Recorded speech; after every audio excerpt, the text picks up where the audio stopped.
Congratulations to you both on your new roles and welcome to your first hearing before the subcommittee. We look forward to working with you closely to provide for our common defense. And a very special welcome to Mrs. Bryn McDonnell. Bryn, it's great to have you back here in this room. You sat beside me on this side of the dais, so it might be a new feeling sitting where you are now. So I'm sure it's a bittersweet that you're no longer serving as a dependent member of my staff, but I commend your service to the nation, and Mr. Secretary, you're lucky to have her. I have no doubt that she'll provide you with the same level of faithful advice that she provided for me. The work we do in this committee has never been more important. We are navigating an increasingly complex and uncertain global environment, with adversaries like China and Russia pursuing aggressive actions and challenges in regions like the Indo-Pacific, the Middle East, and beyond.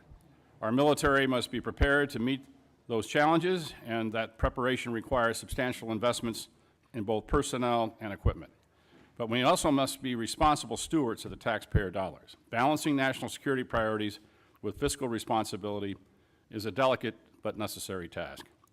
Mr. Secretary, I commend you for quickly hitting the ground running and focusing on your key priorities of reviving the warrior ethos, building our military, reestablishing deterrence, and ensuring the defense of our homeland. The American people expect their borders to be secure. The challenges of our southern border, including the ongoing flow of illegal drugs, human trafficking, and other illicit activities, are growing threats to our security and must be addressed. The cartels exploiting our border and increasingly sophisticated and dangerous. The Department of Defense has a critical role in this fight. Mr. Secretary, I applaud your efforts in focusing resources to ensure the border is secured. I look forward to more discussion about what resources are necessary to keep the momentum going without compromising our ability to meet threats abroad. I also want to hear from you both about the readiness of our force. I have heard from senior military leaders and service members alike about the ongoing concerns related to the health of our force, including the need for modernization, the ability to respond quickly to emerging threats. While this committee has consistently provided funding for investments in next-generation systems, from hypersonics to autonomous platforms, we're still seeing troubling delays and cost overruns in a number of programs. We simply cannot deter near-peer competitors like China by falling short in sustaining our defense and industrial base. That is why it's critical that we continue to focus on the pace of modernization, particularly in areas like air superiority and munitions production. The committee has been steadfast in our support of entities within the department that challenges the status quo, such as DIU, the Office of Strategic Capital, and APFIT. These innovation entities are alternative pathways to deliver capability quickly to the warfighter, and I would appreciate the opportunity to work with you to bolster these activities as a way to bring disruption and competition into the department, which, in my experience, can yield better and faster results. I also want to discuss the critical importance of our partnerships and alliances. The AUKUS agreement is one of the most significant defense initiatives in recent years, with the potential to reshape the strategic landscape in the Indo-Pacific. As we pursue these initiatives, we must ensure that we are maintaining our own military capability. Our shipbuilding programs remain over budget and behind schedule and under-delivered. This is simply not acceptable, and we need to have credible, executable naval force structure plan to keep pace with threats that we face, particularly from China, while ensuring taxpayer accountability. Finally, we must always remember the men and women who wear the uniform. Far too long, we heard from too many junior enlisted service members who are struggling with basic needs. These men and women, the backbone of our armed forces, they perform the tough and often dangerous work that keeps our country safe. I was proud to help secure a 10% raise for our junior enlisted service members on top of the 4.5% raise that all service members received last year. It's critical that we continue to provide support for all those who fight in defense of our great nation. We ask a lot of our military, and the strategic landscape is more complex than ever. I look forward to a frank discussion on how we are matching resources to priorities and honoring our commitments to both readiness and to our people. I now recognize the distinguished ranking member, Ms. McCollum, for her opening remarks. Thank you, Mr. Chairman, and I'd like to thank all of you for appearing here today. I'd like to thank all the men and women who serve in our military, both wearing the uniform and as civilians. As I say often, national security is holistic and not just defense spending. Do Americans have the health care that they need? Are we providing good nutrition to our kids so that they can eventually grow up strong and serve in our armed forces? Cuts to Medicaid and SNAP and the reconciliation bill put the whole of our society at risk, and I believe that this weakens our national security. Also, billionaires can have their tax breaks. It's also irresponsible for us to assume that you can fund the defense programs through an unstable reconciliation process. That's why it's never happened before in our nation's history. What else has never happened before was the Departments of Defense operating under a full-year continuing resolution. The CR was endorsed by President Trump, OMB Director Voigt, and you, Mr. Secretary. After enactment of the CR, the department had 45 days to submit a spend plan to Congress. In many cases, it ignored congressional intent. OMB has an obligation to get money to the services so that contracts can be executed in a timely fashion. But every defense company, from the smallest startup to the largest prime, has told me it is going too slow. Time and taxpayers' dollars are being wasted. Our national security is being put at risk because of the lag time. CRs are simply wasteful. But the point of this hearing is the President's fiscal 2026 budget request, and we don't have it. It was due in February. Today is June 10th. 4 months from now is the end of the fiscal year, and all we have is a very rough draft. The DoD has failed to submit a complete request. So today we are forced to mark up at a rushed and, for me, an incomplete Defense Appropriations Act. I don't blame Chairman Cole or Chairman Calvert. The fault is squarely on the administration. But just like the CR, this has national security ramifications. We do not have the critical information, the granular details on the DoD programs that we need to make in order to be effective and efficient with our decisions. The President proposes, Congress disposes, and that's how our government works. How can I work with this administration in good faith when we don't have a full blueprint of the President's priorities? For example, Golden Dome at this point is merely a concept. It's not a plan. None of us have been briefed yet on how you intend to spend $175 billion or deliver this program in 3 short years. We do not know if priorities like Golden Dome, if they do not survive the reconciliation process, what will the department do? You can't come back to this committee and ask us to fill those gaps. Defense spending should never have been included in reconciliation. Mr. Secretary, it's still incumbent upon you to provide us with the real budget request. It's the only way to finish a full-year bill that will address DoD's complex issues, like delays to the Virginia and Columbia-class submarine programs, the skyrocketing cost of the Sentinel program, ensuring our F-35 fighters are operational, and taking care of the quality of life issues for our service members and their families that they deserve. We also must understand the administration's approach to geopolitical concerns, like Russia's illegal invasion of Ukraine, or plans to address the military capabilities of the People's Republic of China, or adequately support our future military posture in the Arctic as the polar ice cap continues to melt. We don't know the answers because the administration has not submitted a budget. Mr. Secretary, let me close with this. There's no secret that we have some serious disagreements. The President's decision to call the National Guard troops to Los Angeles was premature, and the decision to deploy active duty Marines as well is downright escalatory. Active duty military has absolutely no role in domestic law enforcement, and they are not trained for those missions. I ask you, Mr. Secretary, and I ask the President, follow the law. I was also appalled by your decision to fire Chairman Brown, Admiral Franchetti, and other military leaders who served our nation with distinction. You fired them without giving a single reason why.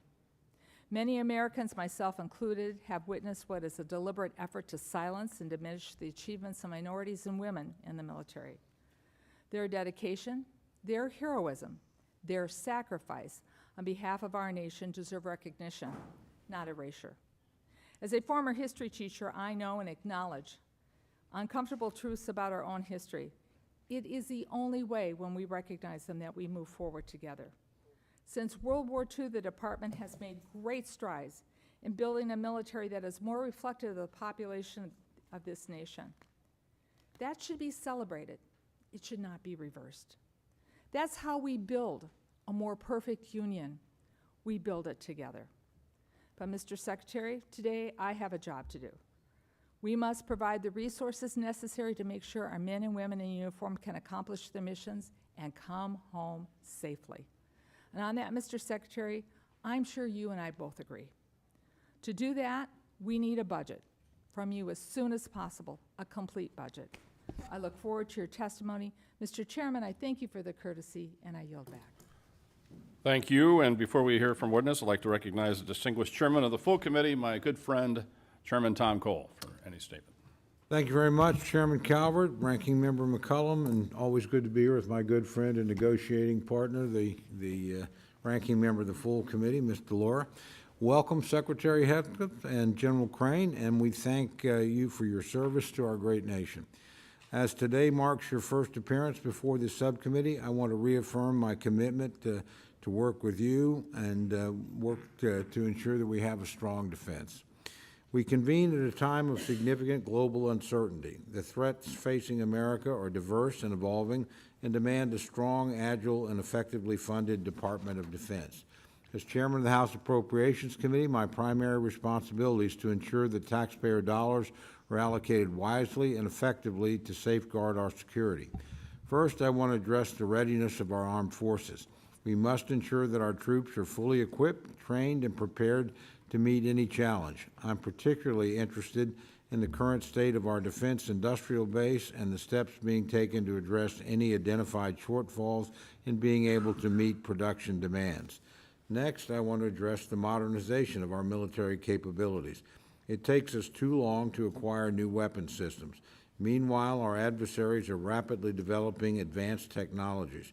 We must not surrender our technological edge or allow our forces to be under-equipped and outgunned.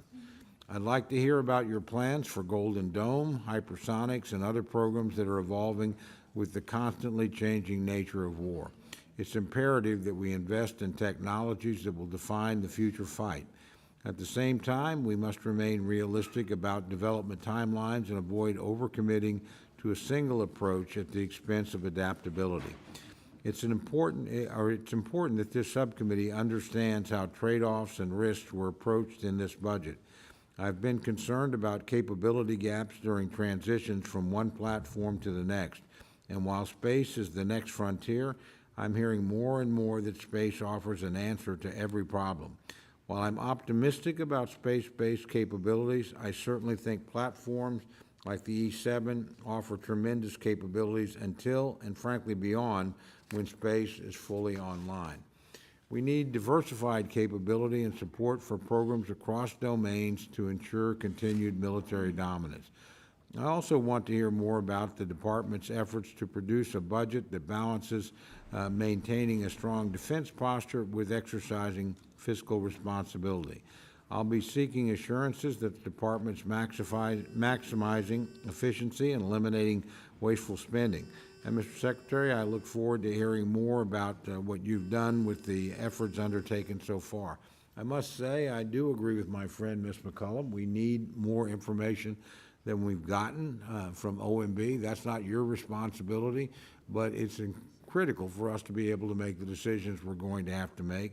And again, I understand all the complexities of being a new administration. Nobody ever meets the timeline when they first come into office. And we've gotten a lot of good information from OMB, but the reality is we frankly need more than we've received so far to make the decisions that we're called upon to make. I want to emphasize the importance of congressional oversight, and again, I'm committed to working with the Department of Defense to ensure that our national security objectives are met. However, we also have a duty to hold it accountable for its spending and performance. And I think I can speak for almost everyone in this room. No one liked the way the fiscal year 2025 process ended. Again, that's not your fault, that's our fault. and there's plenty of blame to go around, but it's certainly an experience I don't want to repeat. I don't want you or your colleagues at the Department of Defense to have to operate under a CR again for the coming year. I know the difficulties that places on you. Every member of this committee knows that. You've got my commitment. We're going to work hard to avoid that this year. But again, we need some help from all concerned in the process to achieve that goal. And almost no one, again, as I said, liked the way the process ended, but we owe it to the men and women in uniform to get this right. It'll require collaboration with the department to inform and produce a product that will meet that goal. I look forward to being your partner in that effort. And again, I want to thank you for being here today. And again, I want to thank you for your extraordinary service to this country before you assumed this position. I think that's one of the reasons why we've done as well recruiting, is people that are thinking about putting on the uniform of the United States have confidence in you because you've made that decision and you served this country with distinction before you ever came on this post. And leading by example is an important thing, and I want to thank you for the example you set for men and women to wear the uniform of the United States. With that, again, welcome in your first appearance, and we look forward to hearing your testimony. I yield back, Mr. Chairman. Thank you, Mr. Chairman. I'd like to now turn to the ranking member of the full committee, Ms. DeLauro, for any opening comments. Thank you so much, Chairman Calvert and Ranking Member McCollum, and always to, again, my dear friend, the chairman of the committee. We've worked together for many years in producing, I believe, bipartisan appropriations bills, and it's our attempt to be able to do that this go-round as well. Thank you for holding this oversight hearing on President Trump's Department of Defense. To our witnesses, Secretary Hegseth, Chairman Caine, Ms. McDonnell, welcome to the House of Representatives, and thank you for appearing before us today. Defense is the largest portion of our discretionary budget, yet you have still not sent this committee a complete budget request. We are in mid-June, Mr. Secretary. We are marking up a defense funding bill in a few hours, and yet we have no idea what your department actually needs. We have no details as to how you want to implement your plans. We should be discussing how you plan to get our submarine programs in order, how the Black Hawk platform will be utilized into the future, and how you plan to improve our service members and their families' quality of life. It is unacceptable for us to move forward with a defense funding bill without this information, and it is regrettable that the administration has put us in this position. If we cannot complete this process on time, we risk yet another continuing resolution, which is wasteful, inefficient, and detrimental to our military readiness. Already, your methods for funding our nation's defense programs are as unwise as they are unprecedented. You backed the first full-year continuing resolution for the Department of Defense.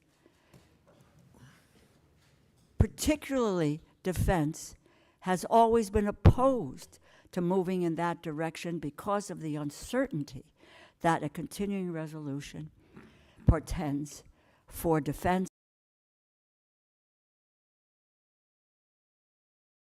and for the defense and reconciliation process instead of regular appropriations to fund vital programs. The appropriations process is wherein lies the power of the purse, according to the U.S. Constitution. However, this is still an essential opportunity for oversight, and the Department of Defense under your leadership is in desperate need of it. Your tenure as Secretary has been marked by endless chaos. Your first day in office, the Inspector General, whose job is to investigate waste, fraud, and abuse, was fired. Weeks later, you dismissed the chairman of the Joint Chiefs of Staff and 5 other admirals and generals. Your careless sharing of military secrets in a non-secure signal chat, which could have placed American airmen in danger, led to the firing of former National Security Advisor Waltz. You have directly fired several of your top advisors, and the ranks of civilian staff have been decimated within key agency posts, including the Defense Health Agency and the Missile Defense Agency. Mr. Secretary, of all the cabinet departments, stability at the Department of Defense is the most critical for Americans' safety and security.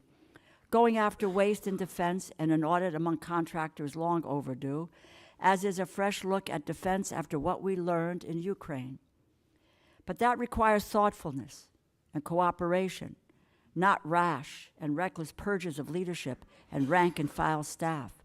And firings based on political loyalty are an affront to what our Constitution and our military stands for and depends on.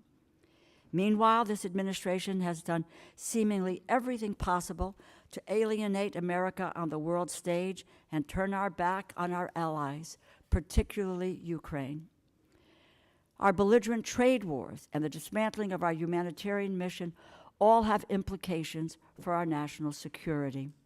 Why would anyone trust us or partner with us when we are busy undermining our allies' economies and encouraging China to fill the vacuum we are leaving by abandoning our humanitarian mission? The bags of flour that I've seen on foreign soil that say U.S. AID, U.S. product of the United States of America will be gone, and instead will be replaced by China or Russia or Iran. Conflicts around the world that President Trump promised he would resolve overnight are only escalating. While we need to focus and prepare for threats to freedom and democracy worldwide, the Department of Defense is mired in controversy and chaos. The American people expect, deserve, and demand better from their military leadership, and the lawlessness across the government must end. This administration has unlawfully dismantled agencies and stolen funding across the government to give billionaires a tax break. America's future soldiers are learning in our public schools. Our future sailors might rely on Medicaid to see a doctor. Our future airmen and women might only have a meal to eat because of SNAP or food stamps, or they may live in subsidized housing. If tomorrow's service members are worried today about having their most basic needs met, then they are being held back from their fullest potential, and that weakens our national security. National security is not just machines and munitions. It requires a whole-of-government approach, which is why this administration must provide us an acceptable and complete budget as soon as possible so we can conduct proper oversight, and why this administration must cease the lawless stealing of appropriated funds. I thank the chair and ranking member, and I look forward to your testimony. I yield back. Thank the gentlelady. We'll now begin with witness testimony. Gentlemen, without objection, your full written testimony will be placed in the record. Secretary Hegseth, we can start with you for your summary of your remarks. Secretary, you recognize. Well, Chairman Calvert, Ranking Member McCollum, distinguished members of the committee, thank you for the opportunity to testify in support of President Trump's proposed fiscal year 2026 budget for the Department of Defense. I'm honored to testify today alongside General Dan Caine, Chairman of the Joint Chiefs of Staff, and Bryn McDonald, who is performing the duties of DoD's Comptroller and Chief Financial Officer. I'm also proud to represent and serve our warriors and their families. Today, as they do every day, they are keeping America safe. They're defending the homeland, they're standing up and deterring communist China, and we're working hand in glove with allies and partners to achieve peace through strength. I'd actually like to start by thanking this committee and Congress for your bipartisan leadership to give our troops a big pay raise in 2025. This included an additional 10.5% raise for our junior enlisted service members, E1 to E4. Thank you also for supporting other initiatives that will improve quality of life for our warriors and their families. With a focus on our troops and their loved ones, I've directed additional actions that will further improve their quality of life. These include making historic investments in improving the living conditions in barracks and base housing, reforming the PCS process to reduce the cost and stress of moving, and improving the quality of care provided by the defense healthcare system. Now, the best part of my job is meeting and interacting with troops and their families. I hear their concerns. I know how it feels to face those challenges. I've been there recently. Each of these initiatives responds to feedback that I've received from the force, and I'll keep listening and looking for ways to improve their quality of life. Under President Trump's leadership, this budget puts America first and gives our warriors what they need. The $961 $0.6 billion budget request, over $1 trillion for national security, will end 4 years of chronic underinvestment in our military. In the last 4 months, we've moved quickly to reverse course after 4 years of weakness and mismanagement. We've found nearly $30 billion in savings across the department, and we have reinvested those savings. We've killed wasteful programs, targeted bureaucratic excess, and redirected funding from Biden-era priorities to President Trump's priorities. We are re-optimizing the civilian workforce and repositioning resources to better support our warfighters. We're working with the Department of Homeland Security to increase border security. We've reduced China's malign influence in our hemisphere. We've defended freedom of navigation in the Red Sea. However, we still have a lot of work ahead of us to achieve peace through strength. To carry out the President's mission, we have 3 core priorities, as was mentioned: restore the warrior ethos, rebuild our military, and reestablish deterrence. First, we're restoring the warrior ethos. President Trump has charged me with focusing on warfighting, lethality, meritocracy, standards, and readiness. That's exactly what we're doing. We're focused on what's important: warfighting and warriors. We're sweeping away distractions and bloated bureaucracy. We've set standards that are high, equal, and unwavering. DEI is dead. We replaced it with a colorblind, gender-neutral, merit-based approach. Our force is responding positively, incredibly, to these changes. And thanks to President Trump, recruiting and retention is higher than it's been in decades at historic numbers. This budget provides a historic level of funding for military readiness, putting our warfighters and their needs first. Second, we're rebuilding our military. 25 years ago, our military was unchallenged, yet we squandered that advantage as China carried out an unprecedented military buildup.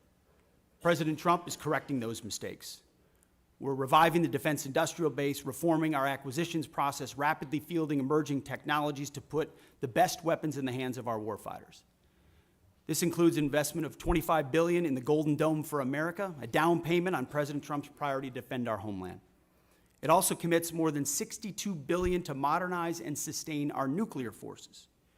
The budget allocates $3.5 billion for the F-47, the world's first 6th-generation air superiority fighter. This budget will revitalize our shipbuilding industrial base with $6 billion in funding in FY26, $47 billion in shipbuilding total. The budget increases significantly funding for autonomous systems, long-range fires, drones, and hypersonics. We will put these capabilities in the hands of our warfighters. Third, we're reestablishing deterrence. When our opponent sees our well-equipped, tough-as-nails warriors, they will decide that today is not the day to test American resolve. Credible deterrence starts at home, and it starts with securing our borders. We will achieve 100% operational control of the southern border, with crossings already dropped 99.9%. It also starts in our neighborhood in the Western Hemisphere. As you know, as we've said, the Indo-Pacific is our priority theater, and China our pacing threat. That's why I've traveled twice to the Indo-Pacific region to meet with our allies and partners, and they have responded. As we shift in that direction, President Trump looks to those allies and partners to step up, to share in the burden of their own defense. He also sees them, as I do, as force multipliers alongside the United States, and we are making progress in that. As the President has rightly pointed out, it's only fair that our allies and partners do their part. We can't want their security more than they do. So the Department of Defense is executing a common sense agenda to achieve peace through strength. The threats we face are serious, and so must our investments be.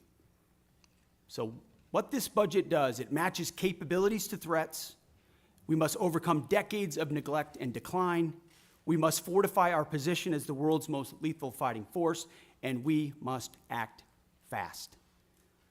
This committee is our critical partner in everything we do, and your leadership and oversight is essential. So we look forward to accomplishing these goals, to achieving peace through strength, to supporting our warriors, protecting our citizens and taxpayers together with you. May God grant us the wisdom to see what is right and the courage to do it. Thank you. Thank you, Mr. Secretary. General Caine, you're now recognized for your remarks. Thank you, Chair Calvert, Ranking Member McCollum, other leaders, members of the committee. I'm honored here today to join Secretary Hegseth and Ms. Bryn McDonald to appear before you today to testify on the President's fiscal year 2026 budget. Today's hearing reflects our shared commitment to maximize efficiency, accountability, and lethality to our taxpayers' investments, ensuring that every expenditure increases the survivability of our joint force, providing our warfighters with the advanced capabilities and capacity and cutting-edge technologies required to dominate our adversaries. I have deep gratitude for everyone in this room and your commitment and cooperation to help us deliver the capability and capacity for our 2.8 million members of our joint force, the civilians that serve alongside us, and of course, their families, all required to work together to deliver, as the Secretary said, peace through strength. It is my responsibility as chairman to understand the global set of conditions, advise the Secretary, and integrate our joint forces to confront and manage risks worldwide. This demands a comprehensive understanding of all domains: space, cyber, air, sea, undersea, all military services, each region, and at times our allies, partners, of course, as we consider carefully what they bring to the table, and to inform the decisions that you'll make to give us the finite taxpayer dollars required to ensure the greatest strategic impact with that investment. The President's budget enables the joint force to defend our great nation against adversaries seeking to do us harm. We are relentless in our pursuit of innovation and technology that allows us to deter our adversaries at every opportunity, while ensuring we're positioned to win on the battlefields of the future when called upon. This budget empowers the joint force to get after Secretary Hegseth's 3 pillars, as he mentioned: restoring warrior ethos, rebuilding our military, and reestablishing deterrence, and ensures, from my perspective, the joint force is properly armed, globally integrated, and ready. The President's budget invests in our warfighters. To win on the battlefields of future, as I said, our forces must be properly armed with the right capabilities: lethal, modern, reliable, survivable, and at scale. Victory requires people and platforms that will overmatch the enemy day after day. Systems that will be required to operate under the harshest of conditions, and technologies that will give our warfighters the decisive edge that they deserve. This budget gives us the necessary tools to reinvigorate our national and defense industrial base. Our nation is full of incredible talent, and we need to get every bit of it moving in the same direction. This budget also helps the joint force get globally integrated. I think we're relationship entrepreneurs within the joint force, which requires us to work together with the military, our allies and partners, industry, and of course the interagency, to be connected before crisis begins.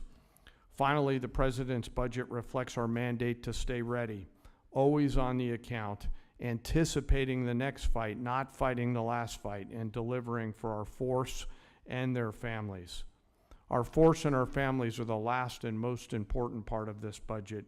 This budget makes meaningful investments in our service members and their families, improving quality of life, housing, medical care, and the moving process. Along with our most precious asset, our people must be properly armed, integrated, and ready. I also want to highlight the service member over my right shoulder quickly, the senior enlisted advisor to the chairman, who will retire after 37 years, Sergeant Major Troy Black. He didn't know I was going to say this today. So in conclusion, it's an honor every day to serve alongside some of the most extraordinary warriors, civilian teammates, and families that our nation has ever known. I assure this committee that the joint force remains committed and capable and ready to defend our nation. With your continued support and prudent investment, we'll maintain that competitive edge at scale. I want to also remember today our deployed and their families who are out there on the front edge of our nation, making sure that we're safe here in this committee room today. And I would be remiss, as I always try to remember, to remember our fallen and their families who've made the ultimate sacrifice. I thank the Congress for your support and collaboration. I thank this committee for your efforts and leadership, and I look forward to your questions. Thank you. I want to make sure that each member has a chance to ask questions, so everybody will have 5 minutes for the remarks and answers. Remember, when the little light comes on and it's yellow, you got 1 minute left. So I'll begin by recognizing myself for 5 minutes. Mr. Secretary, the department recently issued a memo reducing the civilian personnel at the Office of Director of Operational Test and Evaluation by about 74% and reduced the budget by 80%. Now, everyone on this subcommittee can attest that I've been beating the drum for reductions in DoD personnel, civilian personnel, since I became a member of the committee, and that's a long time. In fact, I have a bill that would require the department to reduce civilian staff by 15% based on merit. However, I think we need to be intentional and clear-eyed about the functions that we reduce. As you know, DOT&E was established by Congress in '83 to centralize and strengthen operational testing, ensure that weapon systems are rigorously evaluated for combat effectiveness, suitability, and to address deficiencies in oversight and standardization within the Department of Defense. And there's a lot of examples of DT&E catching flaws that would have catastrophic consequences for our military, including loss of life. One example is the M2, M3 Bradley, which was designed to transport troops, provides fire support. The Army approved a system touting the armor, firepower, and mobility. However, when the independent testing was done, it was found out the aluminum armor was not a good idea and was susceptible to failure. And early versions caught fire and burned. And so obviously we made changes and rectified that, and the Bradley's been a valuable part of our military ever since. But we share the same goals to create a more efficient, leaner DoD, but with things like Golden Dome coming along, we want to make sure that the technologies we pick are going to work and that we fund them accordingly. So I understand the reduction is seeking to remove duplicative functions. We're not interested in delays, and I know that that's pretty high on your list. However, a layer of independent testing is, I think, important. In light of that, with the reduction, how will you ensure that the military services tasked with testing and evaluating their own programs will not revert to past behavior which showed they would approve systems in order to meet operational needs or budget timelines? So with that, Mr. Secretary, see if we can have an answer to that. Well, Mr. Chairman, I appreciate the question. And how we evaluated DOT&E was a reflection of the overall approach we take in the department, which is how efficiently do we operate? Where are the bottlenecks? We talk about the things you talk about every single day. How do we get how do we get systems, platforms, future capabilities in the hands of warfighters as quickly as possible? And so a review led by myself, the Deputy Secretary of Defense, our friends at DOJ who've worked with us, have helped us look and identify places where we might find efficiencies. Now, I work, and my hands are directly in the middle of that, to ensure that as we seek those efficiencies and reduce those redundancies, we're not doing so in a way that undermines our capabilities or safety for warfighters in the future. DOT&E, after we got rid of a lot of the really low-hanging fruit of tens of billions of contracts and things that we've reduced, that were duplicative, that were completely wasteful, that were creating PowerPoint presentations that no one was looking at, you start to look at things like DOT&E, testing and evaluation, which in a headline sounds quite significant, and it can be in many ways. But when you ask the services, you ask the joint staff, you talk to the comptroller and CAPE, and you go across the other undersecretaries, there's a universal recognition that DOT&E's mission has bloated and expanded well beyond the scope of what it was supposed to be. And as a result, was expanding by months, and sometimes even more than that, the amount of time it was taking for systems to actually make it in the hands of warfighters. So you still have services in other places doing that testing and evaluation. This remains in place at a right size. So we see it as a right sizing of DOT&E. So it still provides that oversight and ensures across the joint force we're recognizing the challenges, but it doesn't add unnecessary time. So we recognize why it was created. We want it to do its job, but not more than its job. And that's what we believe it's doing by reforming it.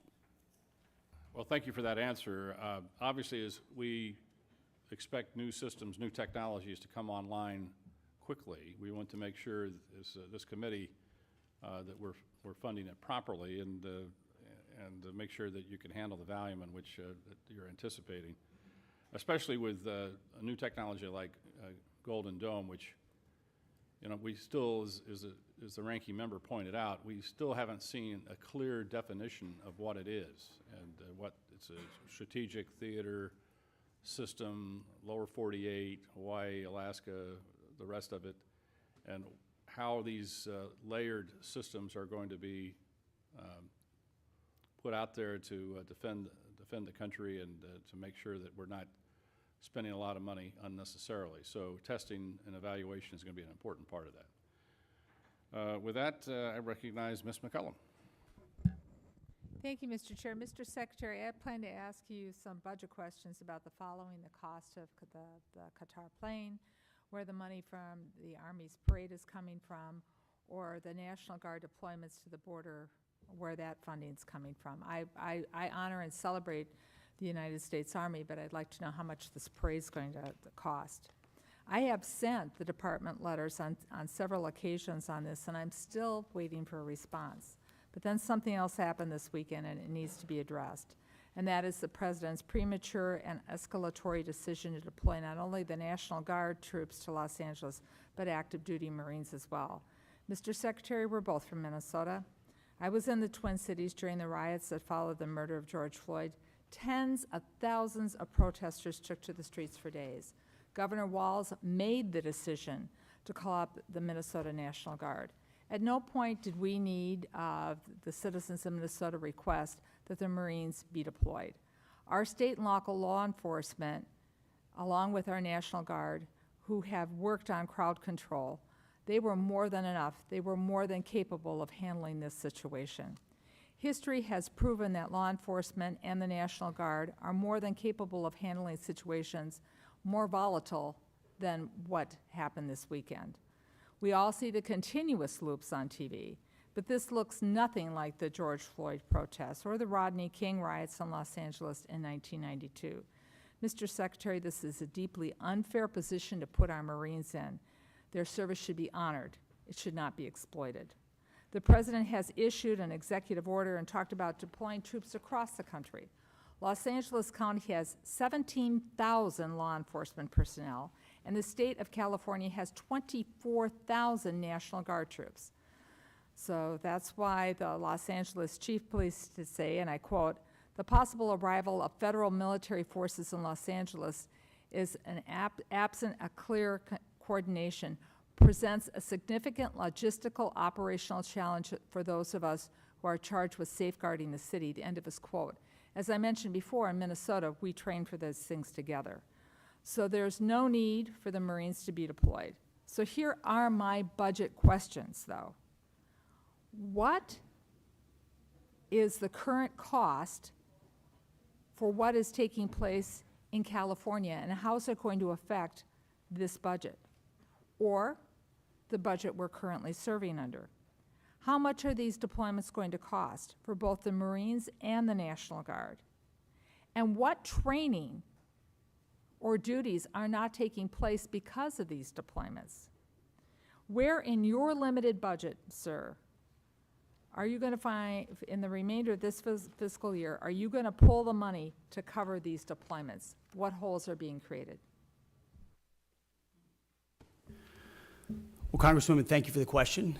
You are right. We are both originally from Minnesota, which is why I recall 2020 quite well, when Governor Walz abandoned a police precinct and allowed it to be burned to the ground, and also allowed 5 days of chaos to occur inside the streets of Minneapolis. The police precinct, ma'am, was abandoned and burned to the ground. And because of that, the National Guard was eventually far too late mobilized. And President Trump recognizes a situation like that, improperly handled by a governor, like it was by Governor Walz, if it gets out of control, is a bad situation for the citizens of any location.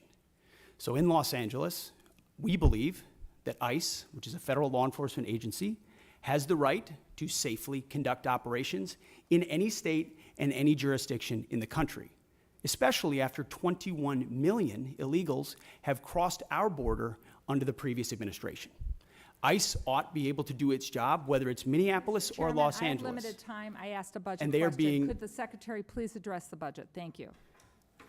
You asked about the situation in Los Angeles, and we believe asked about ICE the budget. agents should be I allowed to be asked about the safe in budget, doing sir. their operations, and we have deployed National Guard and the Marines to protect them in the execution of their duties, because we ought to be able to enforce immigration law in this country, unlike what Governor Walz did in 2020. There are 17,000 LAPD, you mentioned that. There would be 18,000 if not for the defund movement that folks like Gavin Newsom and Karen Bass have Chairman, implemented. If The the police if- chief if, said Mr. she was Chairman, if overwhelmed, the secretary's not so we going to helped. ask the budgetary questions, I will yield back my time if the secretary refuses to answer the budgetary questions I put before him. They're important. What training missions aren't happening? Where are you pulling the money from? And how are you planning this in the moving forward? These are budget questions that affect this committee and the decisions we're going to be making in a couple of hours. If you're not going to answer them, please let the chairman know, and I will take back my time and I will yield it back to the Mr. chairman. Secretary, I want to just let us know what accounts you're pulling the money Well, to fund. Thankfully, unlike the previous administration, we've got a 13% increase in our defense budget, and we will have the capability to cover down on contingencies, Mr. which is something the Chairman, National Guard and the Marine back plan my for. So time. we have the funding to cover down on contingencies, especially ones as important as maintaining law and order in a major American city. As far as training, all of the units on the ground have been fully trained in their capabilities of what they're executing on the ground. Chairman, ask for budgetary, if he needs to get back to the committee with the numbers, I'd appreciate it, both current and present. Happy to submit them for the record. Gentlemen will receive an answer to the question for the record. Gentleman from Oklahoma, Mr. Cole. Thank you very much, Mr. Chairman. Mr. Secretary, again, welcome. As I mentioned in my opening comments, I'm very concerned about retiring legacy systems. They need to be retired, no problem there, but doing it too fast and not having replacements coming online. I've got a particular concern where E3s, as my colleagues know, AWACS, there's 31 of them in the fleet, or there were. 15 have been retired since 23. They fly out of Tinker Air Force Base for the most part, which is in my district, hence my parochial, but I think legitimate interest here. Very interested in seeing, and this committee's done some important work in positioning us to acquire and field E7s. It's not a new technology. Our friends in Australia use it. Our friends in the United Kingdom use it. It's much superior to what we have. And so, again, this is one of the areas where we're concerned where we don't have the budget information from OMB we'd like. So I'm curious about what your thoughts are on the platform and replacing them. Do you have any idea about the speed and costs that you're planning to move in that particular area going forward? Well, I appreciate the question, Mr. Chairman. And priorities and decisions are what we're in the business of on the budget side, on the capability side.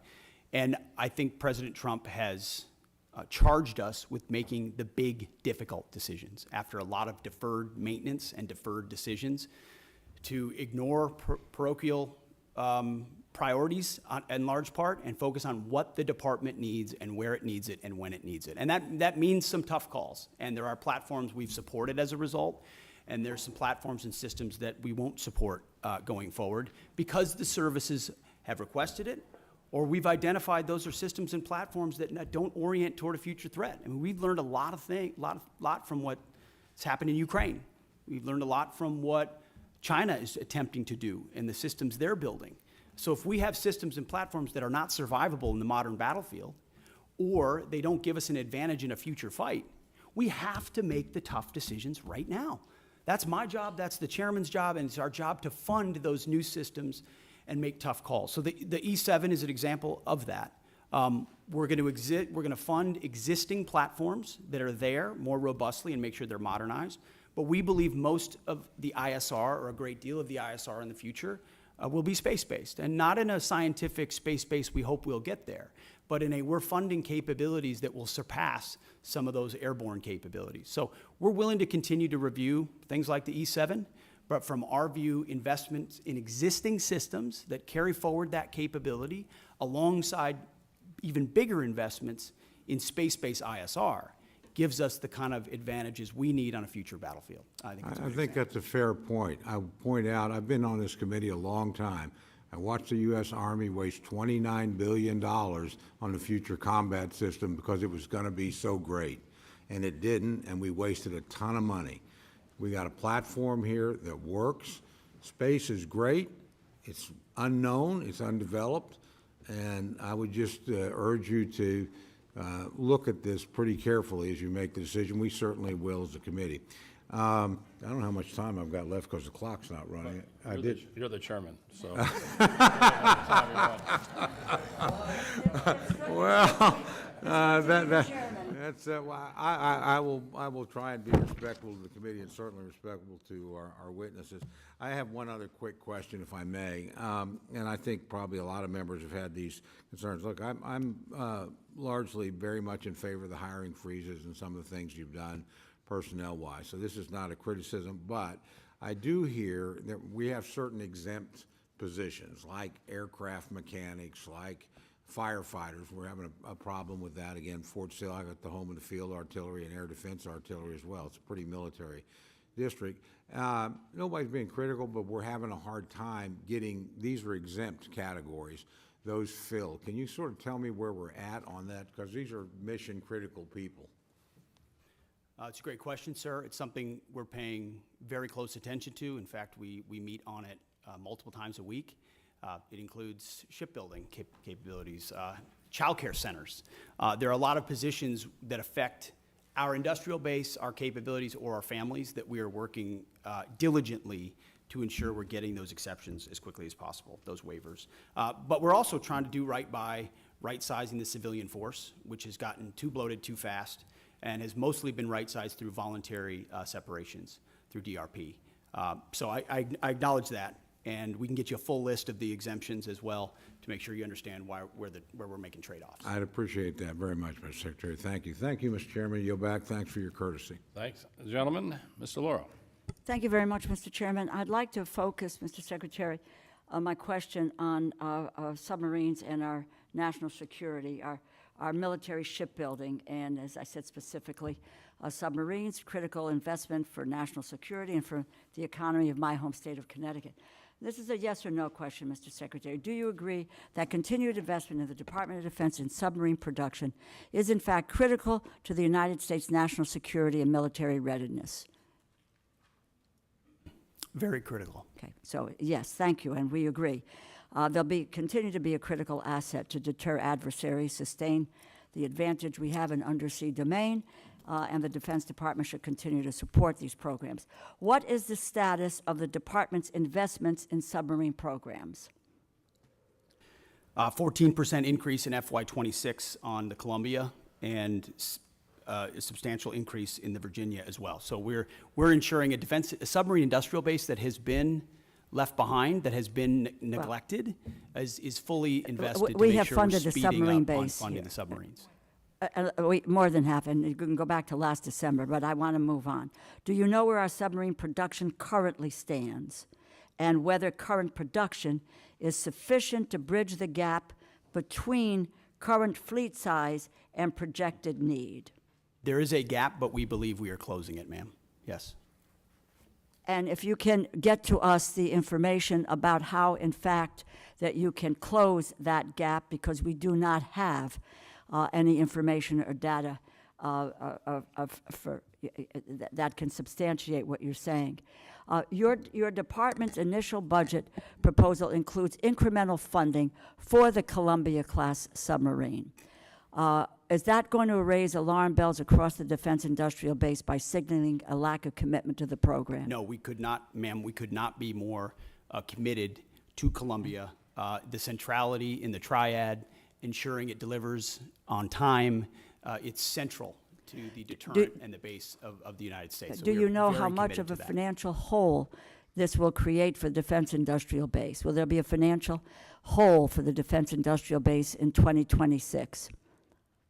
Certainly not based on our projections. There is not a hole. We're investing in Columbia robustly. Okay, without numbers, it's my understanding the department is planning to move $3.1 billion for the Columbia class from 2026 and spread it over 2027 and 2028. This creates a serious problem for industry in the short term and hampers shipbuilders' ability to reach an adequate production rate. Have you been in contact with Electric Boat or with Huntington Ingalls about your plans? Almost every day, our Deputy Secretary of Defense, alongside our Secretary of the Navy, are actively engaged with all of our shipbuilders and shipyards to make sure their needs not only are being met, but their shortfalls are being addressed so that we can close that gap in real time, which has existed. So for that quite you some can really lay out for us the information which we would like to get, what this committee needs to take a look at, because I know you believe that submarines are important, as I do, but getting the specific information about where we stand, what the production rate is, what gaps there may be. We're willing to listen to all of that because, in fact, in contrast to what your earlier statement was, we have, in fact, supported mightily the submarine industrial base from this committee. That's not been neglected. Do you have a plan for making the investments necessary to ramp up submarine production to the necessary elections? I would just tell you, as part of the December continuing resolution, Congress included $5.7 billion for the department to put on contract for 2 additional Block 4 and 1 Block 5 Virginia-class submarines. The Navy advised members that these funds were required to be placed on contract by February of 2025, yet the department did not put funding for the 2 additional Block 4 boats on contract until April 30th. So do we have a plan, do you have a plan for making the necessary investments to ramp up submarine production to the necessary levels? And what is that plan? Ma'am, first of all, I want to thank this committee for the flexibility alongside FY25 and the continued Well, resolution. I would hope which you is would thank less- this committee for the a lot of funding that flexibility it provided had on the made. submarine We industrial have made a base, and we serious appreciate that. investment. So your first statement is inaccurate. We have focused squarely on submarines, and we now want to know where that is going and what your plan is for the continued advancements to meet production levels and make sure that that is an area that's covered for our national security. Ma'am, I fully acknowledge the investment this committee has made in shipbuilding, and the challenge is our department under the previous administration squandered a lot of that by not Please, investing properly. I want your plan. I've had difficulties with the prior administration, and I don't mind calling them out. What is your plan for the future? Can we get that in writing and on paper so that we know where you're going? Because we don't have anything today. We have zip, nada, and knowing where you're going. You could talk percentages, you can talk about whatever you want, but unless this committee sees dollars and cents and where you're going and what your plan is, then we may reconsider what you need to do to go forward. Give us the details. Congresswoman, we have the details and we will provide Then them let's for you. have them before and my hope is that we could get to it before we go to a markup within a few hours here today. I yield back my time, Mr. Chair. Gentlelady yields back her time. The Dean of the House, Chairman Rogers. Thank you, Mr. Chairman. Welcome, gentlemen and lady. Let me ask you about the stunning success of the Ukrainian drones of last week. Are we seeing the ushering in of a new era of warfare? The use of drones from afar. After all, these drones were smuggled into Russia, hidden for a great span of time, and then activated from 2,500 miles away. Are we prepared, both defensively and offensively, Mr. Secretary? I'll answer that and then maybe hand it to the chairman. I would say, sir, it was a daring and very effective operation that we were not aware of in advance and reflects significant advancements in drone warfare, which we are tracking in real time inside Ukraine and taking that feedback to help us better understand how we can better produce more lethal, attritable drones, but also advance our counter-UAS systems so that we're not vulnerable to a threat and an attack like that. The chairman and I got together right after seeing that and saying, what more can we do to ensure we're prepared and our country's defensible against something like that? But I'll hand to the chairman. Mr. Secretary, Congressman, thank you for the question. I think it goes to your more strategic question about is the way and nature that we're fighting our wars changing, sir? The answer is likely yes. Mass numbers of rounds moving back and forth with precision and autonomy are all things that are advancing in the technology trend exponentially. One of the things that I've talked with some of the leaders of this community and committee about are buying capabilities along the technology curve or ahead of it. And so I do think it was a bold move, and it represents a new and different way of fighting wars as we've seen over the past few years in that particular fight, sir. What do we need to do to protect ourselves from a similar type raid by an adversary? Well, sir, intelligence is critical. Human intelligence, signals intelligence, every aspect of how we get ahead, get to the left of a problem like that. And certainly our department in conjunction, interagency, are focused on that.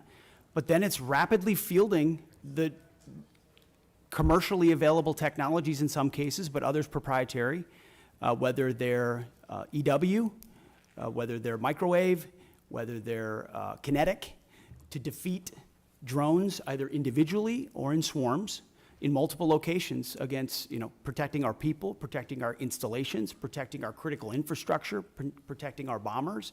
And some of that speaks to Golden Dome and what we'll do there, but you also have the particulars of the immediate. Our forward deployed troops, are they properly covered by counter-UAS systems? Do we have the best systems forward deployed? And that's something we're looking at every single day. We live in a dynamic operating environment, and the chairman knows this, the deputy, our policy shop, we are focused on ensuring that this is front and center, considering how central this threat will be going forward. Well, these are low-cost, high-tech weapons, if you will, and has been dominated by China. 90% of drones are produced by China, I'm told. What does that tell us about what we need to do here at home? Well, sir, it's not just, first of all, making sure we're less reliant on Chinese technology in any part of the supply chain, which is something we can speak to because that's been an aggressive part of our effort at DOD. But also recognizing it's not just China. Of course, Iran invests substantially in drone capabilities. And then learning a lot from partners on our side, like the Ukrainians who have developed systems and fielding that quickly. So commercially available, attritable, that we can produce at home is important to us. Congratulations to all three of you, and we wish you well. Yield back. Thank you, sir. Thank the gentleman for the question. Real quickly, is it the press stories accurate that 40% of the long-range bombers from Russia were destroyed in that attack? Is that an accurate number? So I'm not exactly sure what the percentage is, but I also know that I may not say that in open session. So I'll take that and get back to you through appropriate channels. Thanks, gentlemen. Ms. Capter. Thank you, Mr. Chairman. We welcome our guests. I come from a family of combat veterans going back a long time. And my comment is the use of certain words and what they imply. When I hear warrior ethos, and I hear it a lot from you, Mr. Secretary, I'm concerned.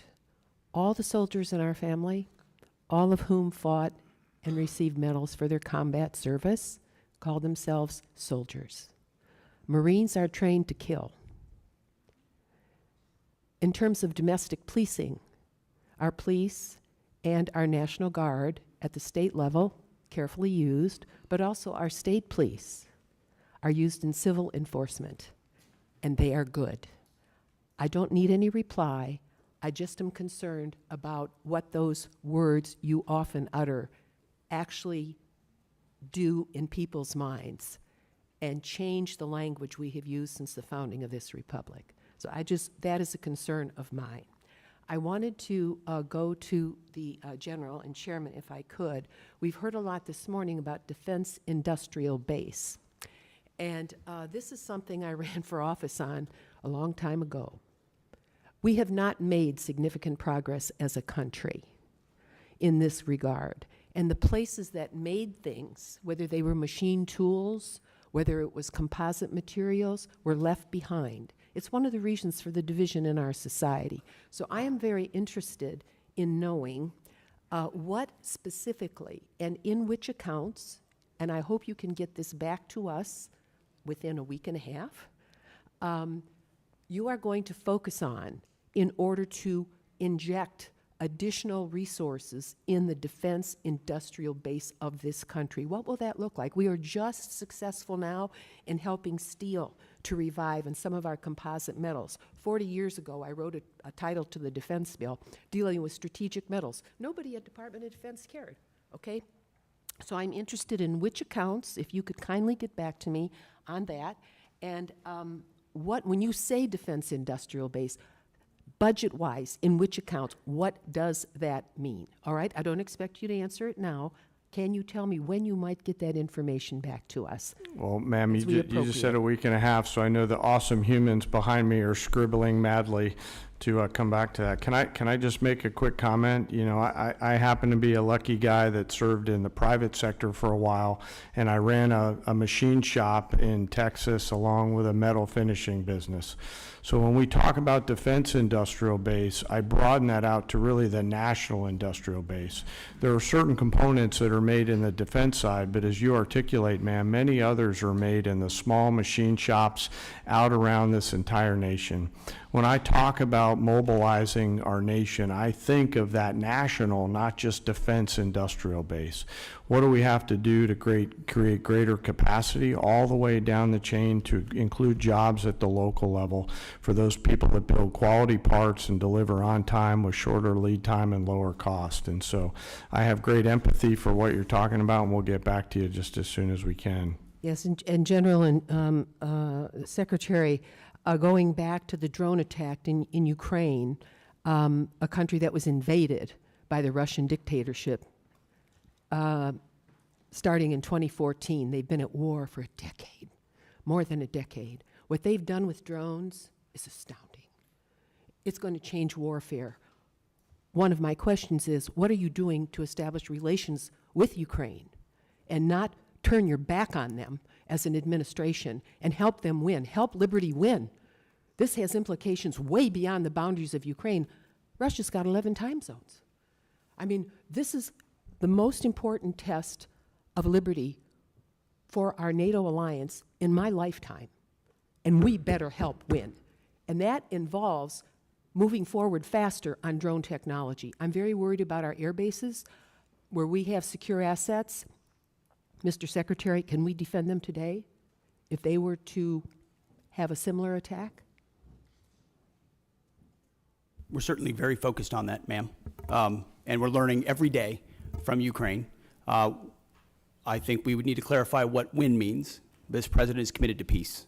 He's committed to stopping the killing. And he was not in office when it started in 2014. There were no additional incursions in his first term. And then under the previous administration, Vladimir Putin sought to take Ukraine. We're committed. This administration's committed to peace, to stopping the killing, and we think that serves Did you just American leave interests. Ukraine, Mr. Secretary? Did you just leave Ukraine? Gentlelady's time's expired, but if you can get I did back not leave to Ukraine. us on that. that Have would you be great. visited Ukraine? No, ma'am.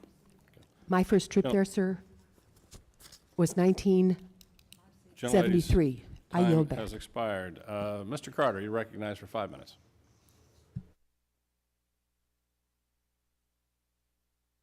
For your service to our country. We're very proud of you. I'm fully supportive of the Army's outgoing modernization efforts and the recent Army Transformation Initiative that combined the Army's Future Command with TRADOC to become the Transformational and Training Command. How are you both going to create a partnership between the Assistant Secretary of the Army for Acquisition, Logistics, and Technology, and this new command to ensure the acquisition authorities are modernized and synchronized to achieve the maximum lethality and deterrence. I'll take that. Maybe I'll hand it to you, Mr. Chairman, as well. We are very encouraged and supportive of the Army's transformation initiative. General George has been critical to that, as has the Secretary of the Army, Dan Driscoll. And together, it's been a heck of a partnership and a willingness to get at the core issues facing today's Army and ensuring it is reformed and modernized to meet the threats of the future. One of those aspects is merging those commands. And I can tell you, whether it's the warrior ethos or lethality, that is central to why we make decisions, ensuring that we're not making decisions on behalf of bureaucrats or process, but to ensure we're getting the most lethal aspects of what we do front and forward as quickly as possible. And that involves things like Futures Command and TRADOC. And when you merge those things, you have to make sure you're getting rid of things that are redundant and pushing forward things that matter the most. But I'll defer to the chairman. Well, I've shared that commitment completely, and I share this transformation. What do you see as the fundamental capabilities of this command must develop to ensure that we have the lethality and deterrence necessary to succeed in Indo-PACOM? That's where the Sure. future is. Sir, I'll first echo the Secretary's respect and appreciation for Secretary Driscoll and General George.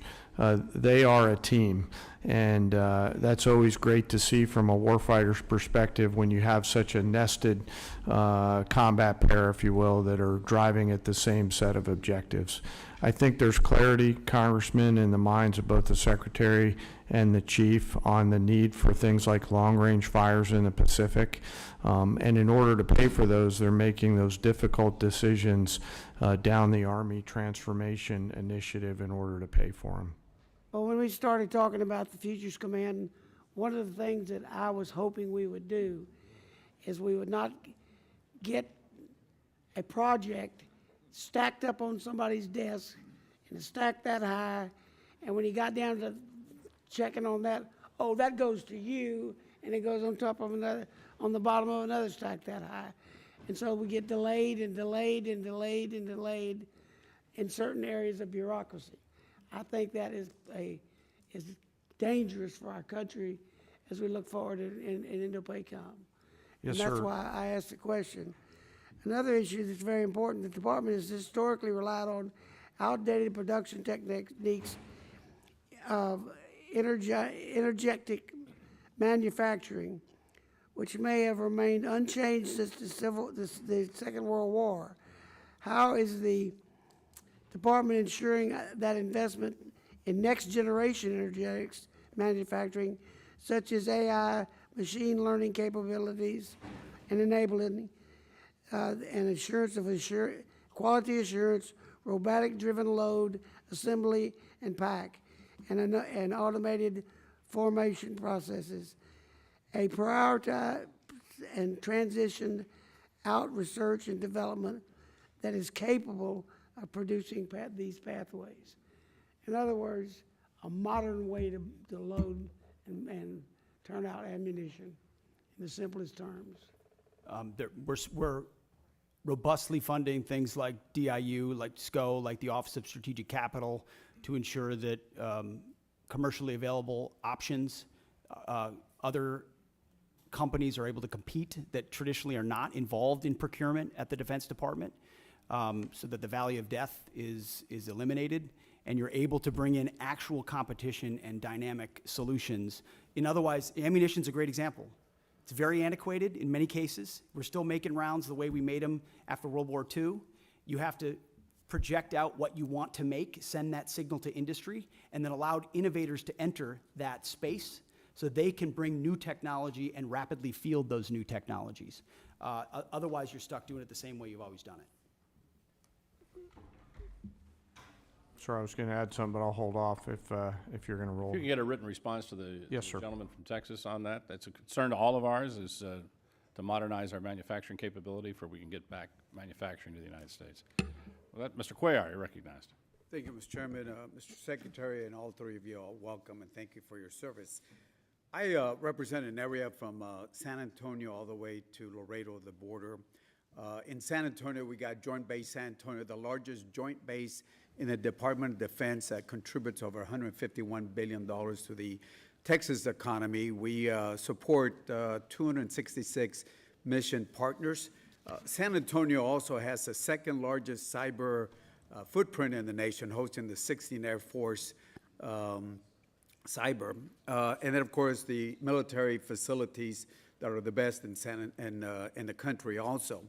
Along with that, going down to Laredo, the largest port in the country, 9th largest in the world after 8 Chinese ports.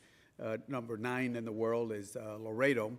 And my question, Mr. Secretary, has to do with one of your plans, and ask you to, welcome you to San Antonio, let the San Antonio folks come in. It has to do with Army, U.S. Army North and U.S. Army South. I'm not going to go with their missions or critical mission, but what concerns us in San Antonio, both the Democrats and Republican members of Congress and senators, we're concerned that, in setting up a Western Hemisphere command, which I think it's a good idea, that you move it away from a place like San Antonio, where, we have the infrastructure, the personnel, the community partnerships to work with you on this. And I say this because I think your testimony has about 11,900 troops that are down there working with the Homeland, which I support.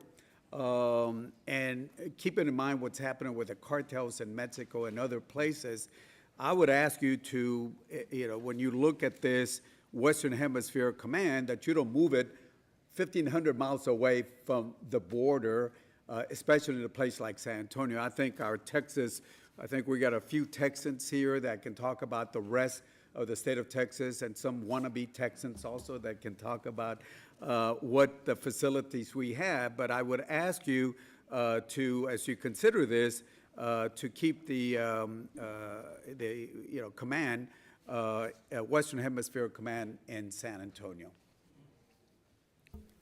Well, sir, count me amongst some of the wannabe Texans.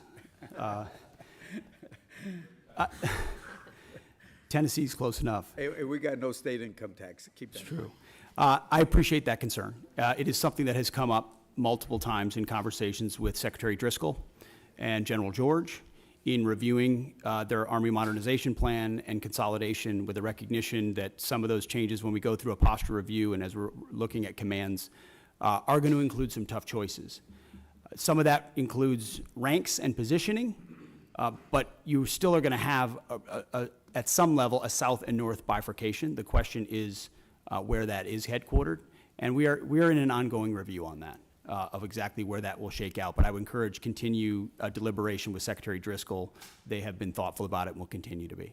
And I understand that there's decisions that have to be made, efficiencies and all that, but just ask you, as you look at that, if we're doing so much investment on the border, yeah, we already got the infrastructure down there in San Antonio and all the support from the other military bases across the state of Texas and the partnership, I would ask you and the Secretary to, to please, before you make a decision, go drink the water, go, feel what we have in San Antonio and the surrounding areas in Texas, to consider that instead of just making a decision by the paper on that. And certainly ask you to consider also the second largest footprint that we have at cyber there in San Antonio, and working with the top cyber university, UTSA there. And of course, the military facilities that we have, which are in the best. And certainly during the Afghanistan and Iraq war, that area was looked. So I just ask that before any decisions were made, consider making a trip to San Antonio and have your folks understand. I know some of y'all have been in Texas before, and would ask you to look at that. So with that, Mr. Secretary, and all of y'all, thank you for your service. Well, noted, sir, and thank you for your contributions to securing the border, which has been a huge priority for President Trump. We're going to get 100% operational control, and it's because of support from folks like you. Thank you. Thank you for your service. Thank you. Thank you, gentlemen. Chairman Womack. Thank you, Mr. Chairman, and my thanks to the to our witnesses here today. Secretary Hegseth, General Caine, thank you from the bottom of my heart and on behalf of this committee for your service to our nation.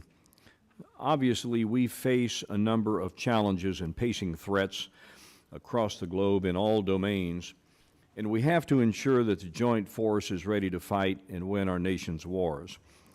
So let me begin with General Caine. What risks do the recent force structure changes or proposals in the Army and Marine Corps present to the joint force, given your global force integration responsibility? Can you speak to that for a minute? Yes, sir. And I'll be mindful of the environment that we're in and speak broadly, and thank you for the question. You know, we are having to make some difficult choices to pivot some of the combat capability that we have now to the combat capability that we need in the future.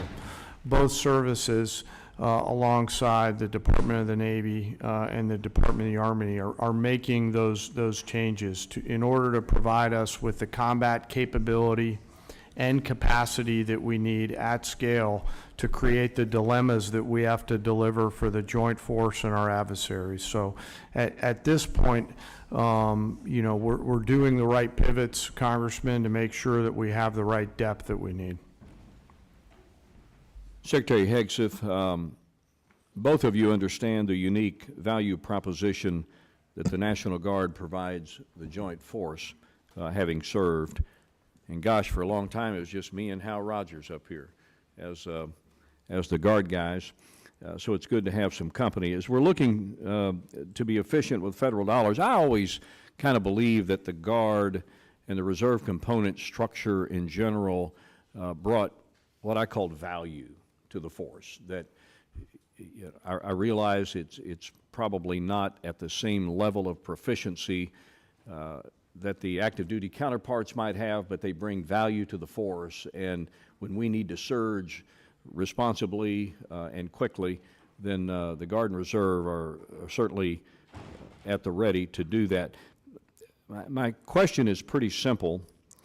Can you both commit to ensuring that the National Guard component is resourced and equipped properly to meet not only today's operational demands, but those in the future? And I ask this question having had experience back in the day when the National Guard was more or less a reserve force, and it was only after 9/11 that we began to use the National Guard in a truly operational form. And I thought it did a lot of great things for the Guard. I thought it brought value to the force, and I worry sometimes that we may, you know, pivot back to the time when the National Guard is relegated to more of a reserve structure rather than able to surge with our forces in a moment's need and be able to deliver combat capability and combat service support capability when needed. Can you speak to that, Secretary? Sir, I think it's an excellent point. It does, the National Guard and Reserves bring great value, not to mention the civilian skills, the additive civilian skills that they bring. Completely recognize the shift that happened after 9/11. I was a part of that, as were many people in the Guard of our generation. I think we're entering an even another phase, especially under President Trump with his focus on the homeland, where the National Guard and Reserves become a critical component of how we secure that homeland and apply those civilian sets across the spectrum. So when you're looking at, say, the Army, for example, what we need in the active Army vis-a-vis the National Guard will not be a reflection of what we need or don't need. It will be a right sizing of where that particular application would be best used. And the National Guard is a huge component of how we see the future, sir. General Caine. Sir, you know, the policy makers tell us what size our force should be. What I will commit to you, and by the way, thank you both for your service in the Guard. As a fellow Guardsman, you're legendary in those hallways. What I will commit to you is that I'll make sure that the voice of the Guard is heard at the policy level, pursuant to my job as a chairman. I yield, Mr. Chairman. I thank the gentleman.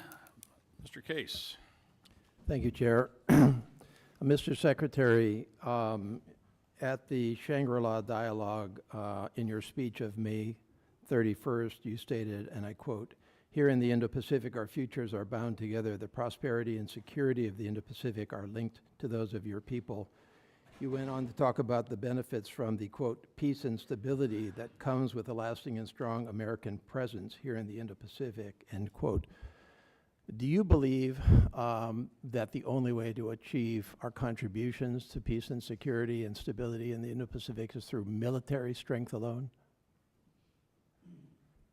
Sir, certainly not through military strength alone, although military strength is the business that we're in. So we're building partnerships across mill to mill, whether it's the Philippines, Japan, Australia, more actively than any other part of the world, because the application of American strength is not America alone. It's by, with, and through partners who share mutual objectives. And so Okay, we are so you- very invested in military-to-military So relationships. you, as the Secretary of Defense, believe that we need to take a broader approach in the projection of national power, national influence than simply our military. Is that correct?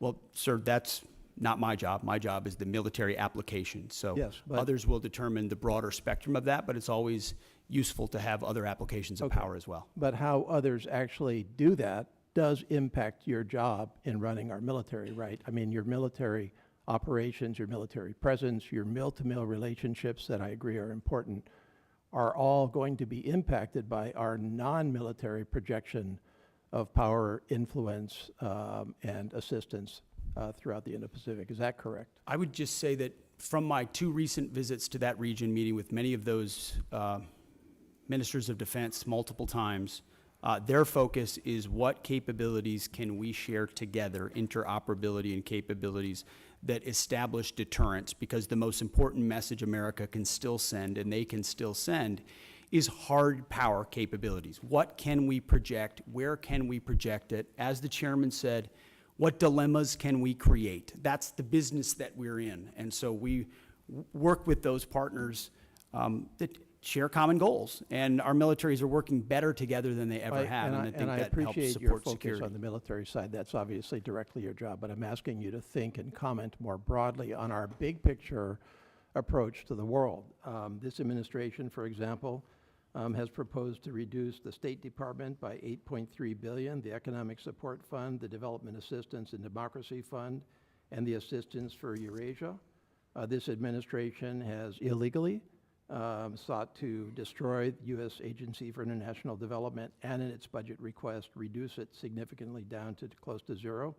This administration has proposed to reduce the international narcotics control and law enforcement effort by $1.2 billion.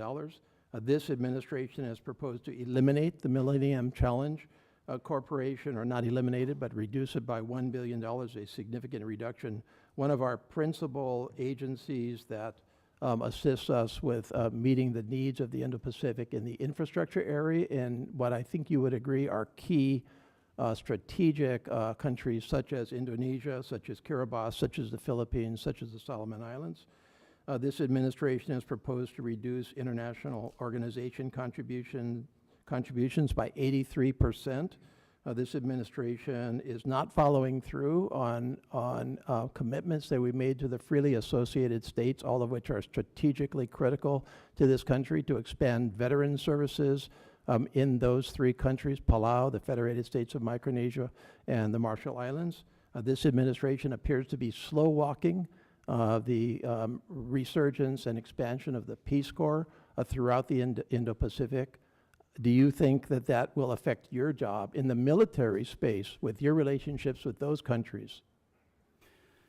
No, sir, I would add to that list the elimination of most USAID programs, which I don't hear anything about because a lot of them were wasteful and duplicitous, and I'm glad we got rid of them. Well, I've had those and conversations as far as with those you mentioned countries. international organizations, the 83% reduction, again, I hear nothing about that because Have most you of those talked to those international countries? organizations are not serving U.S. interests, Mr. and so we shouldn't Secretary, be have you funding them talked to if they're those not countries serving about U.S. the interests. impact? So I don't hear from our allies problems about that. Well, I because don't think you're talking to the those right were not people. part of their calculus Yeah, of American if you power. talk to any one of those countries, they'll tell you that they're deeply concerned with the reduction of non-defense dollars, and it will in fact influence our presence and our contribution to your stated goal of peace and stability I and think they security respect in that the we're Indo-Pacific. reducing waste on programs that aren't actually affecting Gentleman, change time on the has ground.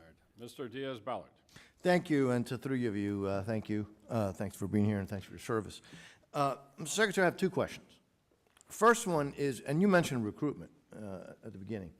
During the last 4 years, we got used to just hearing how the recruitment was not doing well, and it was just the new reality. And then all of a sudden, that reality has changed.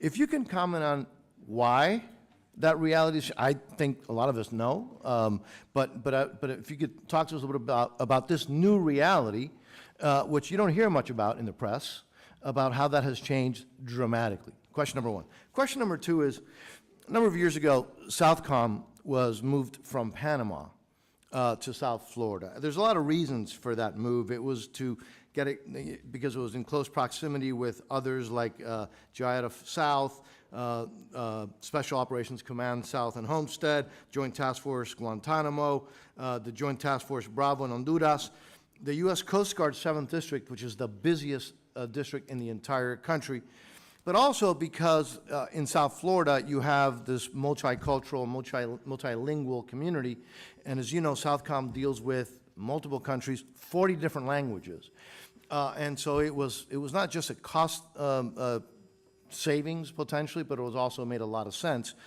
I believe that continues to be the case. Nothing has changed. If anything, what's changed is that the Western Hemisphere has gotten a lot more dangerous. And obviously we have Iranian influence, Russian influence, Chinese influence. I'm very grateful, Mr. Secretary, and I don't know how much you had to do with that, of the President's change in attitude on no longer appeasing enemies of the United States in the Southern Hemisphere, whether it's Venezuela or Cuba. But again, there goes the importance of having Southcom where it is. And I just would like your thoughts, if you've had an opportunity to look at that, because it was moved from Panama. It just wasn't in South Florida for the heck of it. It was a decision made. It was the right decision. It's proven to be the right decision. So, two questions. If you can answer them, I'd love to hear it. Well, sir, thank you for the question about recruiting. What changed is a commander-in-chief that America's young people believe in. President Trump was elected in November, inaugurated in January, and at first I called it the Trump bump. But then it became clear that's not enough. This is a tsunami of support amongst young Americans who want to serve under a president who they know has their back, who will fund them properly, who will not use them unnecessarily, and will make sure they are part of deterrence for the country with a focus, first and foremost, on the homeland, then deterring strengths and making sure our allies step up and carry more of the burden. So you've got a historic surge in the Army, the Marine Corps, Navy, Air Force, you name it. Americans are responding because the president says a new spirit. And he's right, and you can feel it in the ranks. You go out to formations, you talk to men and women on the border, they believe in what they're doing in securing that southern border. You talk to them across the world, they're enthused about this new administration and its leadership. So it's President Trump, sir. And then as far as Southcom, it is President Trump's focus on our hemisphere has in many ways reinvigorated the mission of Southcom and the recognition of securing American interests, but also pushing back Chinese malign influence. Panama is a great example of that, but across Central and South America. So Southcom is right where it is. We're grateful for the great work that they do.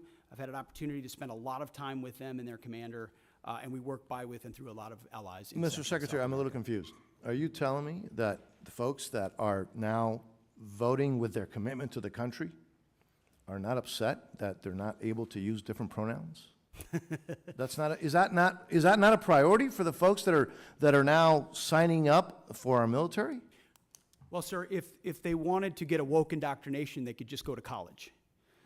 Instead, they're joining the military, where we're focused on the basics. We know men are men, women are women, standards will be high, and we're getting rid of the distractions, the ideologies, the politicization that was in our ranks, so that soldiers, men and women, can do their jobs on behalf of the nation. I think that's all that American people, all the people who want to serve want, is that clarity and that support, and President Trump is giving it. Well, Mr. Secretary, I would also add that I think having you there has made it very clear what the attitude is. And I will tell you, to me, It's really, really refreshing, and I thank you all. I appreciate yield it. back. Thank you, sir. Yields back, Ms. Lee.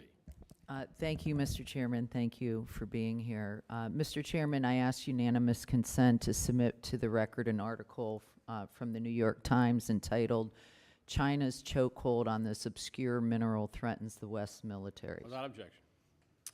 Mr. Secretary, this article that I just referenced outlines how the Department of Defense paid an Australian firm 10 times more than it paid MP Materials, an American firm, to onshore the full ecosystem of rare earth production. MP, the largest U.S. rare earth producer, has invested $1 billion of its own capital since 2020 and employs more than 800 Americans. Yet it was undercut by an Australian firm that never even broke ground in the U.S. MP Materials is ready to install their samarium processing equipment and help the U.S. combat China's export controls. And I want to note that China produces the entire world's supply of this obscure rare earth metal that is used almost entirely in military applications because of its its use in heat resistance magnets. So my question is, in accordance with the administration's America First agenda, do you agree that subsidies should first support U.S. companies already investing, hiring, and paying taxes in the United States? And can I have your support in ensuring that the department critical mineral policies will align with this goal? Ma'am, it's an excellent question.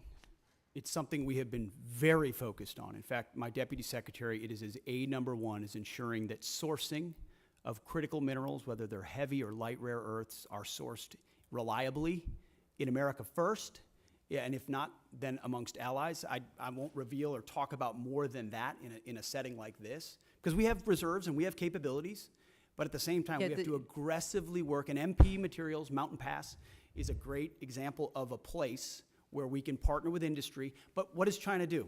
You know this. China undercuts the market intentionally to try to corner the market, and we have to account for that in the way that in the things that we support. So the answer is yes, I can have your support. Thank you. I also want to turn now to the collaborative combat aircraft. I represent Las Vegas, Nevada, so we're very excited that the department will base the CCA unit at Creech Air Force Base, which is the center of excellence in uncrewed aircraft systems. And I want to make sure that the department has the resources they need to make this program a success. Last year, the Air Force had to shift $383 million to the CCA program, plussing it up by 60%. Can you assure me that your budget request will fully fund the CCA program this year? Ma'am, it does fully fund the CCA, and we believe in the collaborative combat aircraft, the loyal wingman concept, this idea that you project power more robustly through autonomous, semi-autonomous systems that that amplify our lethal effect. So yes. Thank you. Great. Can you give me an update on the first flight and the production decision for Increment 1, and are we on track for the flight? When will it be? And finally, when do you anticipate the production decision this fiscal year? What quantity of aircraft will we procure? How many vendors will you award? And what factors are you considering? Bryn, feel free to chime in. You're talking about the CCA still, Yes. correct? My understanding is later this year on the flight. We know but a date? As far as I don't know the exact date, ma'am, but Bryn, you might know. Yes, ma'am. We can get back to you on the specific date. It should be this fiscal year. And for our budget request, it's $804 million for the collaborative combat aircraft. Great. Thank you. How much time do I have left? I'll just, also, can you then outline what is planned for Increment 2? What type of capabilities can we expect, and what timeline in critical milestones? We'll get back to you on that one, ma'am. Okay, thank you. With that, I yield. Thank you, gentlelady. And I'd just like to point out that Mountain Pass is in San Bernardino County, California. So one of the only critical mineral mines left in the United States. Hopefully that'll change soon. Mr. Joyce. Nope. Mr. Elzey. Thank you, Mr. Chairman. Sergeant Major Troy Black, thank you for all your years of service. You've been serving this country since Ronald Reagan was president in 1988. You leave behind a distinguished career in uniform, wearing that uniform, service to your country. You have served as the senior enlisted advisor to the Commandant of the Marine Corps and now to the Chairman of the Joint Chiefs. And I think, but what will be most missed, if you didn't know this about him, in 2010, he received the Bronze Star with a Combat V for running across several hundred yards of mine-in-placed fields to pick up a fallen Marine. You're a Marine's Marine. You will be missed. You are the pride of Louisville, Kentucky. And I'd like to say, on behalf of this committee and our nation, we're grateful, and fair winds and following seas.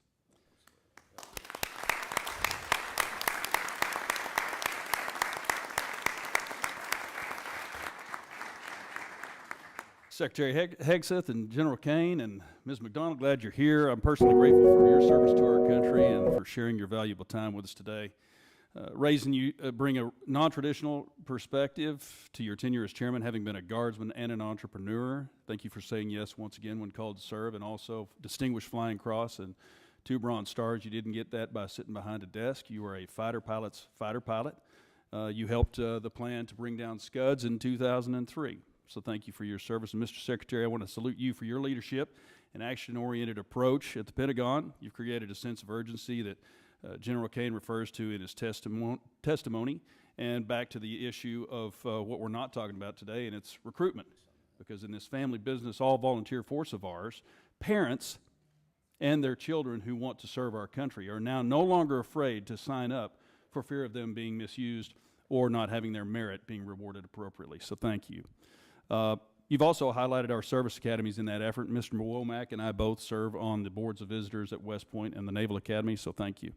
I also appreciate your guidance on using commercial solutions in acquisition and on reducing the inflation that we have seen in the numbers of flag and general officers. And I think we can make the Pentagon a triangle pretty quick. There are more Navy admirals in the various systems commands than there are in the fleet. That's too many flags in D.C. and not enough at the waterfront or on the flight line. But speaking of acquisition, I want to turn to the plans of a 6th-generation fighter.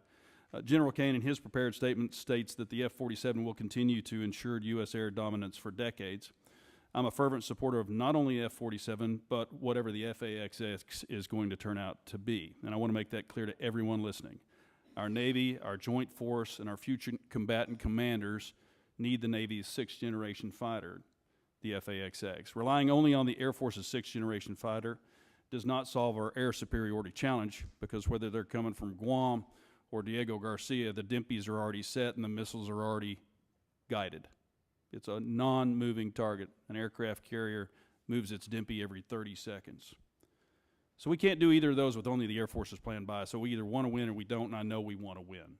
We have to do it with the FAXX. And a 3-year delay is a de facto cancellation and a win for China, and they are watching. And don't take my word for it. They're conducting unrestricted warfare against us right now.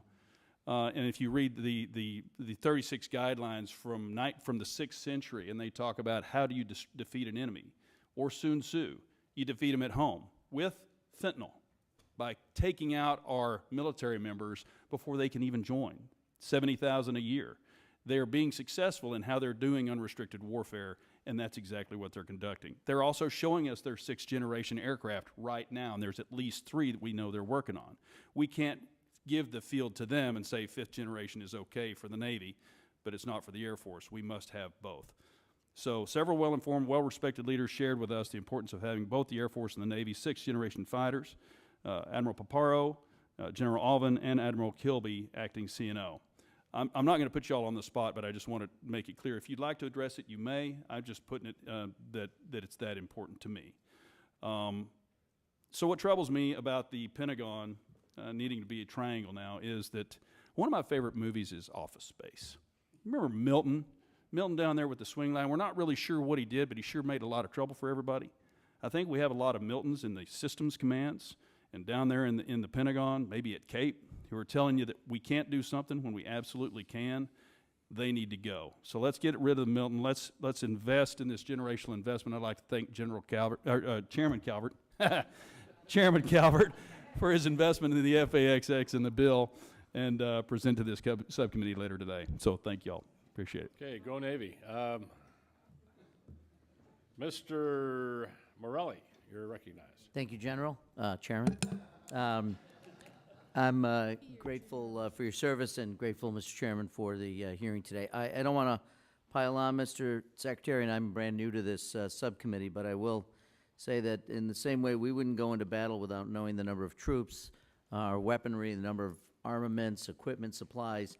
It's really almost impossible for this committee to do its job without details from the President, from the Department on a budget request. So I wonder whether or not we could get a commitment from all of you to come back before the committee when the full, the President's budget request has been delivered, so you can answer questions in detail about it. Certainly, we'll make sure you get those details, Congressman.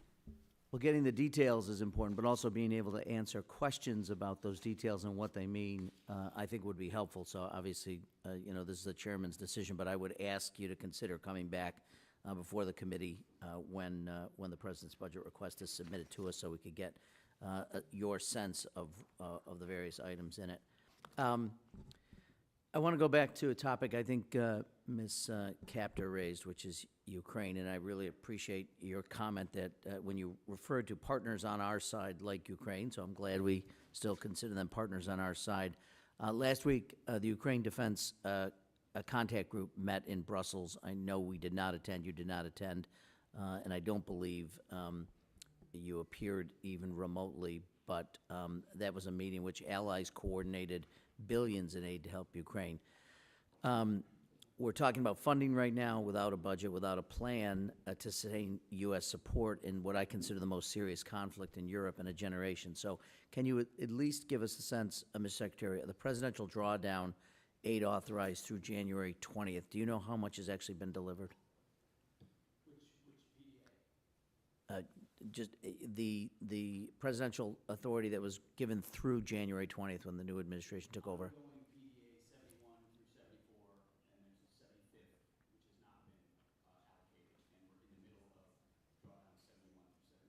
Okay, do you have a sense of the how much has actually been delivered? I don't know the exact amount that has been delivered, but we're actively monitoring it as well as the lifespan of certain munitions, what munitions remain critical for us, critical for them, critical for allies like Israel. We're paying very close attention to the Okay, and you can give us a detailed, thank you. Do you know whether the department or the president is prepared to ask for funding for the Ukraine Security Assistance Initiative, and at what level? It is a reduction in this budget. As you know, this administration takes a very different view of that conflict. We believe a negotiated peaceful settlement is in the best interest of both parties and our nation's interests, especially with all the competing interests around the globe. I don't think the word victory has been well defined, or the path to it. And as a result, a path to peace that stops the killing and the carnage is something that President Trump is very invested in. Well, look, I would certainly, I think I would define victory as making sure incursions, illegal incursions by the Russian Federation into Ukraine, which is a sovereign nation, would be a victory, but I'll leave that aside. I want to just touch briefly on, with the limited time I have, the President's announced $175 billion Golden Dome. It's been talked about. I know that what has been talked about, we understand that reconciliation includes a $25 billion down payment. We haven't really received much in clarity on the specifics. Can you tell me what the $25 billion will be used for? Excuse me. There are many specifics that are not fitting for this setting. We're happy to get you at the appropriate level the specifics you request. But what we've done is we've built out the entire understanding of what the architecture would look like, ensuring it includes existing capabilities that can be fielded rapidly. As President Trump has made the case, we need this now, not conceptually in the future. You know, we had SDI under Ronald Reagan, which was a concept. We've fast forward to the ability to deliver these things, and the American people deserve that kind of protection. So multiple layers for multiple different types of threats coordinated with sensors, both on the ground and in space at other layers. And we've got one of our best Space Force generals fully focused on that project in General Gutlein, who has a background in understanding those types of architectures. So we've pulled the program up to the Office of Secretary of Defense to make sure it's monitored on a monthly, Can you tell us what the even more regular appropriations basis. request will be for Golden Dome in the 26 fiscal year? Well, the gentleman, could, Go ahead, Brent. Bren, excuse me, Ms. McDonald, you can get back to us on that and for the record, and we would appreciate that. Mr. Fleischman, you're recognized. Thank you, Mr. Chairman. Want to welcome Secretary Hegseth, General Caine, and Mrs. McDonald. Thank you. This has been an outstanding hearing. Let me just say this. The world is a dangerous place. The nation is a dangerous place. Heartfelt thank you to each and every one of you officers stepping up and for doing an exemplary job. Thank you so much. As most of you know, I represent the 3rd District of Tennessee. That's the Great Oak Ridge Reservation, birthplace of the Manhattan Project. In addition to serving on this prestigious subcommittee, I'm the chairman of the Energy and Water Subcommittee, which has the NNSA. I'm deeply involved in the recapitalization and modernization of our nation's nuclear deterrent. It will come as no surprise I have concerns about both our progress and posture. Our progress is a concern as we are recapitalizing the entire nuclear deterrent all at once. Meanwhile, Russia has recapitalized its triad minus some bombers, and China is rapidly expanding its numbers and fielding a triad. Of course, there's also North Korea and the looming prospect of a nuclear Iran. As we focus more on the Pacific, our post-Cold War posture is a concern due to the lack of in-theater non-strategic nuclear weapons. This creates a deeply worrying capability gap in the most critical theater. I'll ask my questions and ask for your answers in. First, Secretary Hegseth, given this troubling strategic threat picture, what is your outlook on the current pace and scope of nuclear recapitalization? And then, General Caine, what are your ideas to fill this non-strategic nuclear capability gap in the Pacific? Are there any ways Congress can better support the department's efforts to meet these increasingly tight deadlines? And I'll listen to your responses. Thank you. Sir, thank you. First, if I would just take liberty, both the chairman and I have taken up almost all the oxygen from Bryn McDonald here. I would just take issue with the characterization that we have not delivered a budget and we don't have details and we're not delivering on it. She and her team have done a fantastic job of working as rapidly and as detailed as possible to deliver what we feel very confidently is a robust, detailed delivery of the president's agenda for FY26. So, Bryn, thank you for the work that you're doing and all the details and focus on that have come through. And that the nuclear triad is certainly a part of it. NC3, every single aspect of that. Sentinel with the Nunn-McCurdy breach has to, we are taking a very hard look at that while fully funding it. Columbia class, critical. B-21, which for the most part has been a success story, but needs to be continually monitored as any major platform does. And then the SLICM-N as well, investing in that capability, considering the advantages we have on the submarine side. So we are fully funding, in fact, even more so in most cases, that capitalization and modernization, which we have to, considering what our adversaries are up to. Thank you, sir. Sure, I just echo the Secretary's comments about non-strategic nuclear weapons, SLICM and the others. And I think it really, for me, centers around 4 C's that we got to do across the enterprise. Change the culture to get after it faster. That's the first one. We got to create competition across the continuum in the defense and national industrial base. We need to buy better contracts and get greater capacity. So no ads other than that, Congressman. Thank you. So if I may, you all feel reasonably comfortable with the way that we're modernizing our triad? Well, sir, I'm not comfortable with the way the Sentinel upgrade had been happening. Understood. With the recognition that it is behind and can't be. And so we're getting at dynamic ways to address that. Different alternatives. Our Deputy Secretary and his team very focused along with Bryn. What do we fund? Why do we fund it? How do we look at new ways to do it? Because the way we've approached it so far has gotten us nowhere fast. Thank you. By the way, I welcome you all to visit Oak Ridge at any time. Thank you, and I'll yield back. Thank the gentleman. Mr. Aguilar. Thank you, Chairman General Calvert. That's right. Thanks to the witnesses for being here. Yes, okay, Private, go ahead. The clock's still moving, Mr.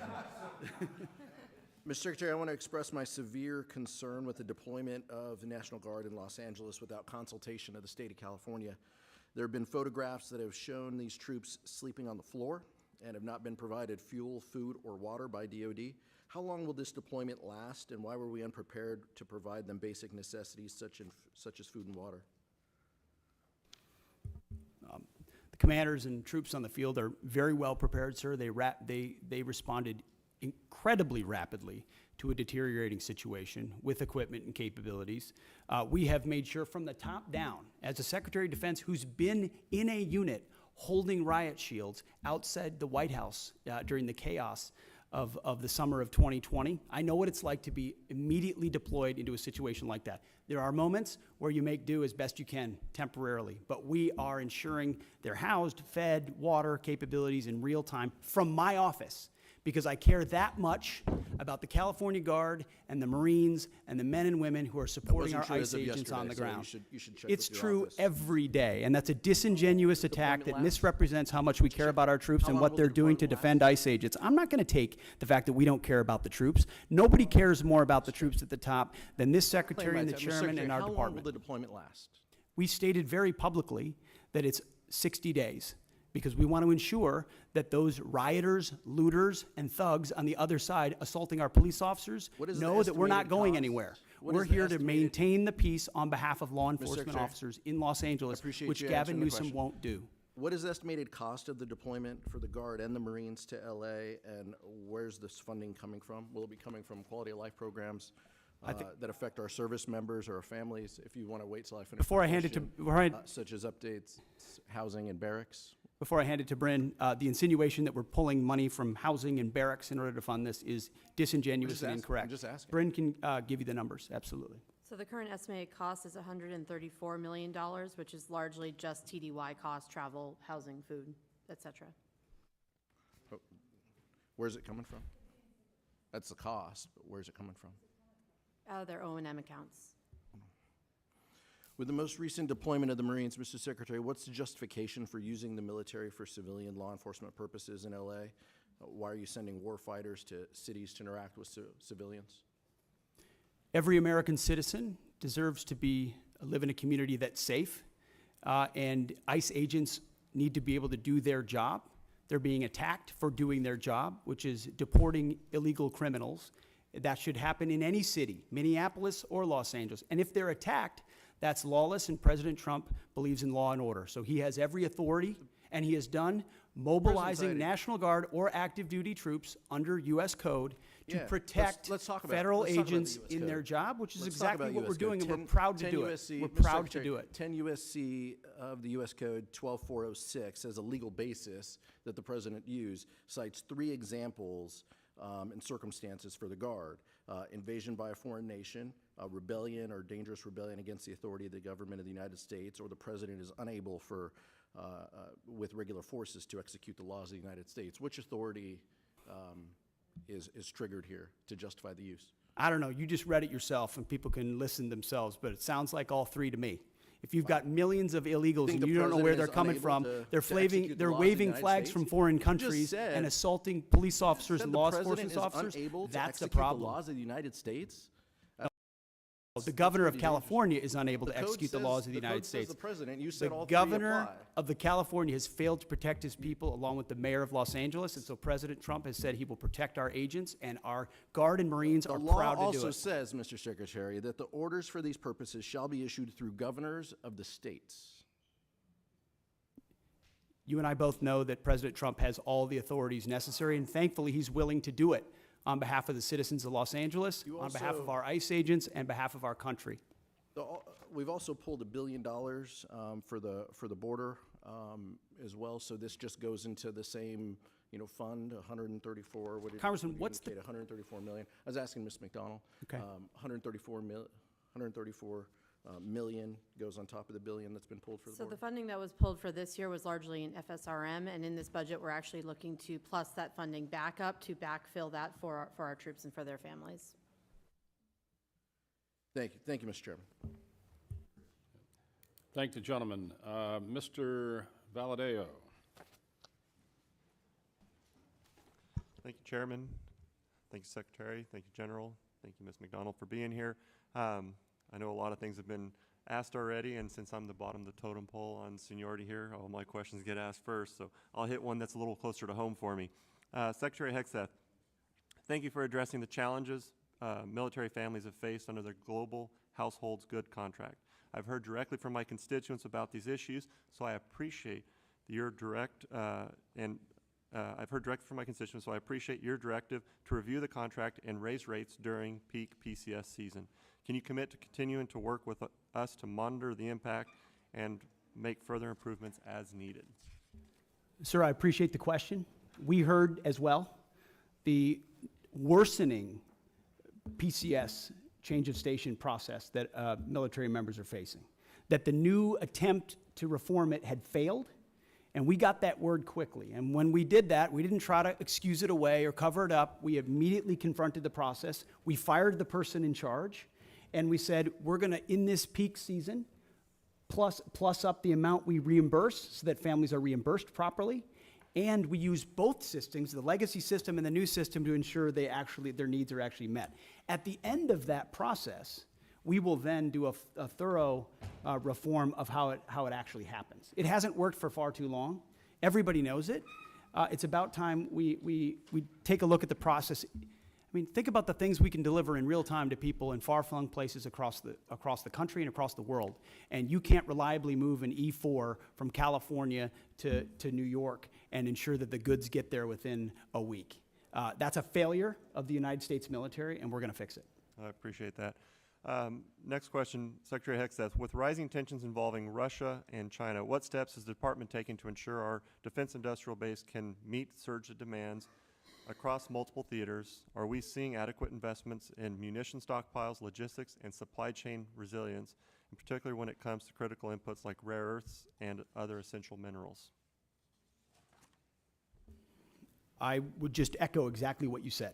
It's because of the urgency of the moment, the reality of the threats we face, the threats that are joining forces in a sort of an anti-American, anti-Western bloc, are developing capabilities that they're fielding and trying in other theaters to refine them. The munitions that we have, where we use them, how we procure them, and what we use them for, the supply chain that goes into the materials on those munitions. Unfortunately, we inherited a department that didn't pay enough attention to that seemed to think sourcing from adversaries was going to be okay in a time of contingency or crisis. We are changing that. Or content to make the same munitions we've had in the past because, well, they were made in somebody's district or they were made in somebody's state, and that's the way we always do it. We're not doing that anymore. We're making the tough calls based on the threats we face, matching it to the capabilities, and I'm happy to sit in front of every and any committee and explain why we're doing it, because it's about time. It's about time we challenge that, and that doesn't mean we don't want input. We do want input. We know why people are invested in certain programs and certain systems, but it's our job to make the tough calls, and President Trump has asked us to do that. I'm willing to make the tough calls, whether it's on personnel, systems, platforms, modernization, and partner with folks like General Caine and the Joint Staff who've been with us in every step of the way. I appreciate that. So we got a little more time. So Secretary Hegseth, as the department looks to stay ahead of near-peer threats, will the defense budget continue to invest in hypersonic weapons and defense systems, including unmanned, high Mach, and next-gen aviation technologies? The answer is yes. In a way, unfortunately, the previous administration did not. So if you're looking at long-range fires, autonomous systems, hypersonics are part of warfare of the long-range drones, a part of the warfare of the future. That means we're investing in them to be better than our adversaries. Not accept the fact that we have matching capabilities, but what more can we do to enhance those so we're ahead of the curve? Because when President Trump says we have the best platforms, the best systems, the best fighters, the best ships, the best vehicles, he means it, and we mean business on it, and we're going to deliver it. All right, thank you. And I've got 30 seconds. So General Caine, if Congress had $1 extra to invest today most effectively to strengthen our deterrence posture against China, Russia, and threats in the Middle East, where should it go? 20 seconds. Wow, I'm gonna take 19 of those, Congressman. Probably in munitions.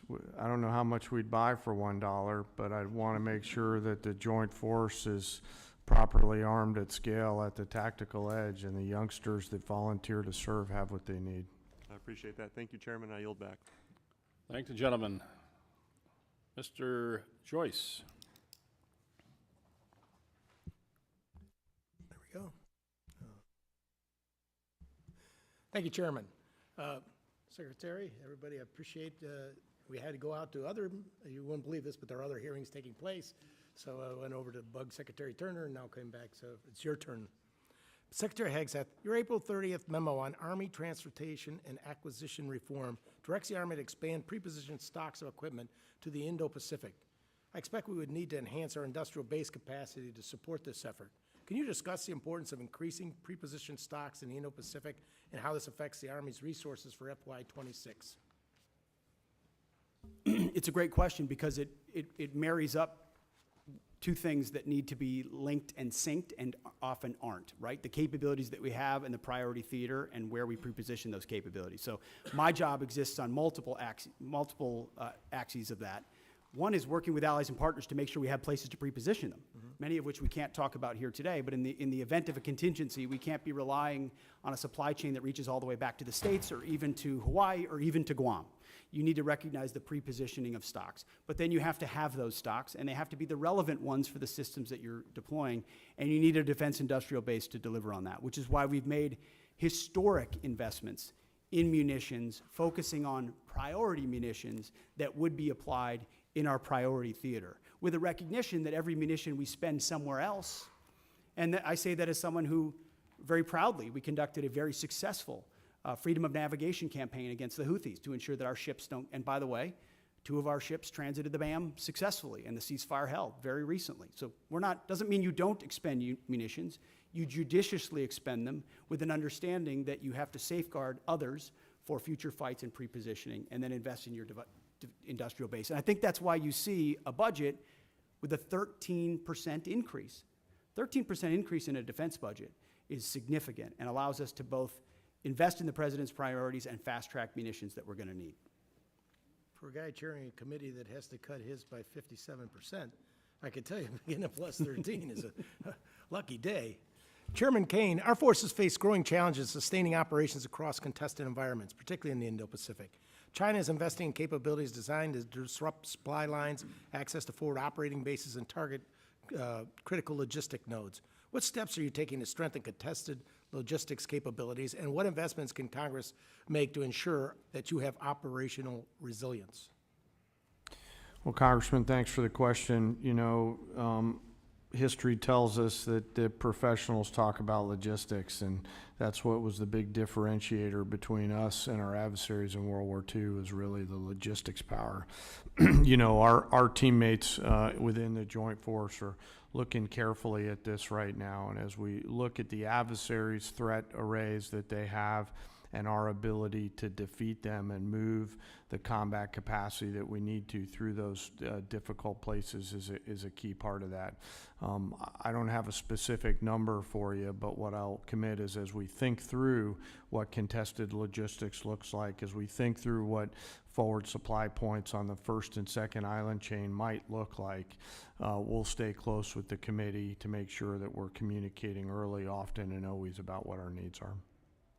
I certainly appreciate that, and I throw out that having a small Air Force Reserve airport in Youngstown, Ohio area. Some great C-130Js up there, Thank you. Congressman. Yeah. Appreciate the help on our fire department for the new inventory we got. But the old stuff we had there, you had maybe 8 planes. You were cannibalizing 3 to feed the 5 because we didn't have parts in storage and those type of things. And I think that's has played out in other areas for us as well. And we need to not only make sure we have the manufacturing industrial base, but we also have the ability to have the parts and inventory on to keep all those things online, or we have to remove them from service. Yes, sir. I know General Alvin and the team at the Air Force is looking hard at that too, to make sure that we've got the right stuff on the shelf prior to that we need, not just in the C-130 community, but the other airframes within the Air Force, and frankly, the Joint Force. Parts are always going to be a driver, and I'm really encouraged by the innovation that's happening to look at things like additive manufacturing, where we get a hold of the specs from companies like Lockheed and others and can just 3D print right on the spot of the requirement.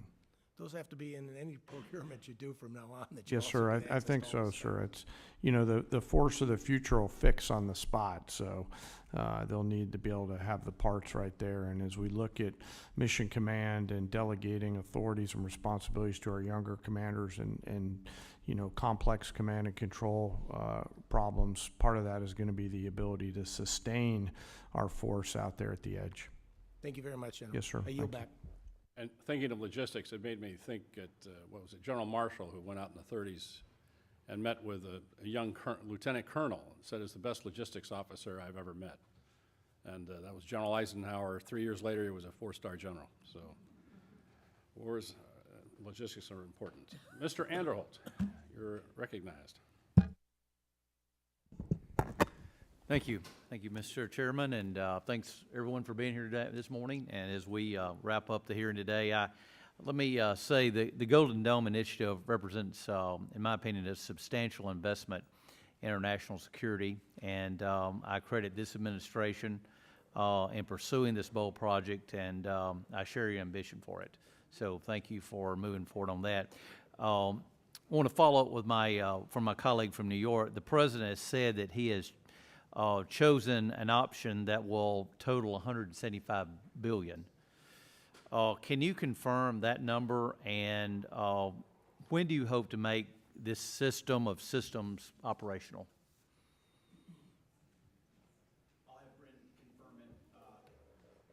I'll have Bryn confirm it, but our belief is that 175 is the totality, that this is the initial investment, but that a lot of the investment will eventually be in systems, some of which are already in production. We'll need to ramp up the production of them because the President has charged us with having this mission capable by the end of his term.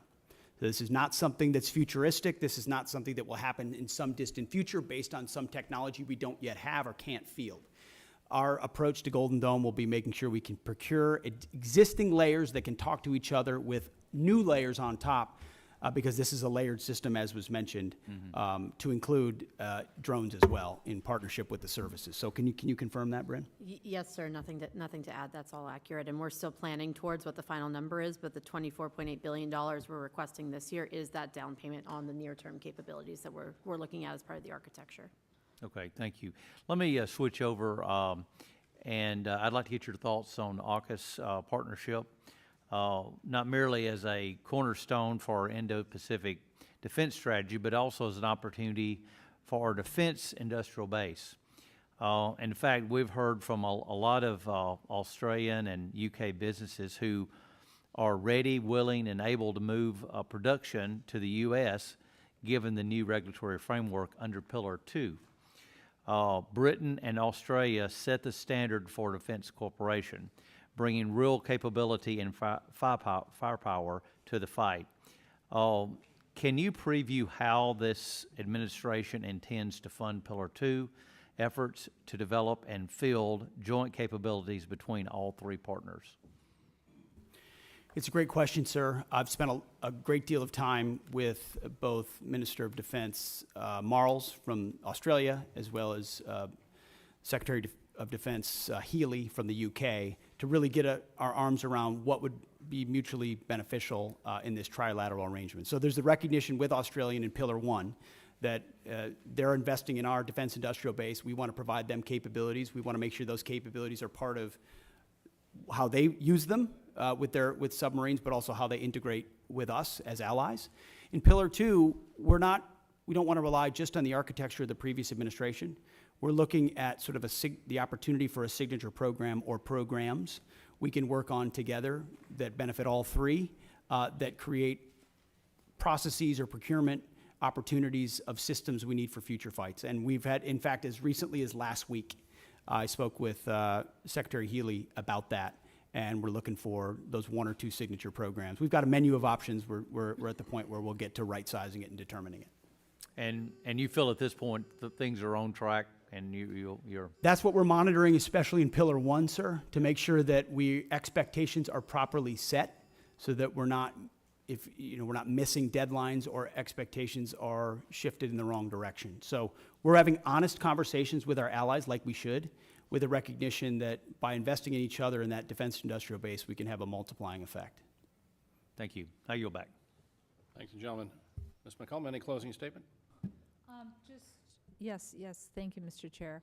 So to Mr. Aguilar's question, and Ms. McDonald, you were helping to fill in the blanks. The money's coming from FSRM, and that's about a 25% cut to that budget to fill on what's happening on the border and now what's happening in Los Angeles. If you could get us the details of what's not going to happen in that account because of that, that would be fabulous. We might want to look and see if we prioritize things in next year's budget to make sure that they're covered. Mr. Secretary, the top line on the budget before us is $830 billion. It is not $901 billion. It's just not. That's the number we have to work with. You can talk about an increase. You've got a lot of things baked in. Hopefully that goes in reconciliation, $6 billion for revitalizing shipyards, 3.5 for F-47s, 25 for Golden Dome. But that's all in reconciliation. And we can't include that in any of our planning. And that's why we are so concerned about getting the money outbreaks in front of this committee. And I'll give you an example. The Navy, their J-books, where they break everything down, I know you're really familiar with them. We had 30 of them in front of us when we were getting ready to do our appropriation last time. We have 0 in front of us this time. So, Mr. Secretary, I know, I believe, honestly believe you want to provide the information, but time is of the essence because this committee wants to do its best work together, both Democrats and Republicans, to make sure the women who serve in our armed forces have the equipment that they need to do the missions that they're assigned to and come home safely because we honor their service and their commitment. Get us the information. Thank you, Mr. Secretary. I thank the gentlelady, and I just make, that's where we're going to agree that we need some more detailed information. We're going to go ahead and we're going to go upstairs here and do the subcommittee mark, but then we're later this week we're going to do the full committee mark on this bill. The Senate is pushing off doing their appropriation bills in general until after reconciliation passes because they want to incorporate that. But we don't have a luxury of time. We'll just have to work out the differences we have in conference. But it's hard for us to do our job without the J-books, without the detailed information. And I know you know that. And so you might talk to your friends at OMB, and if OMB has any friends, I don't know if they do, but and see if they can get this going for us, because it'd be very helpful. With that, Mr. Secretary, thank you. Chairman, thank you. And Ms. McDonald, thank you. We appreciate all of you being here today. We are adjourned. Thank you.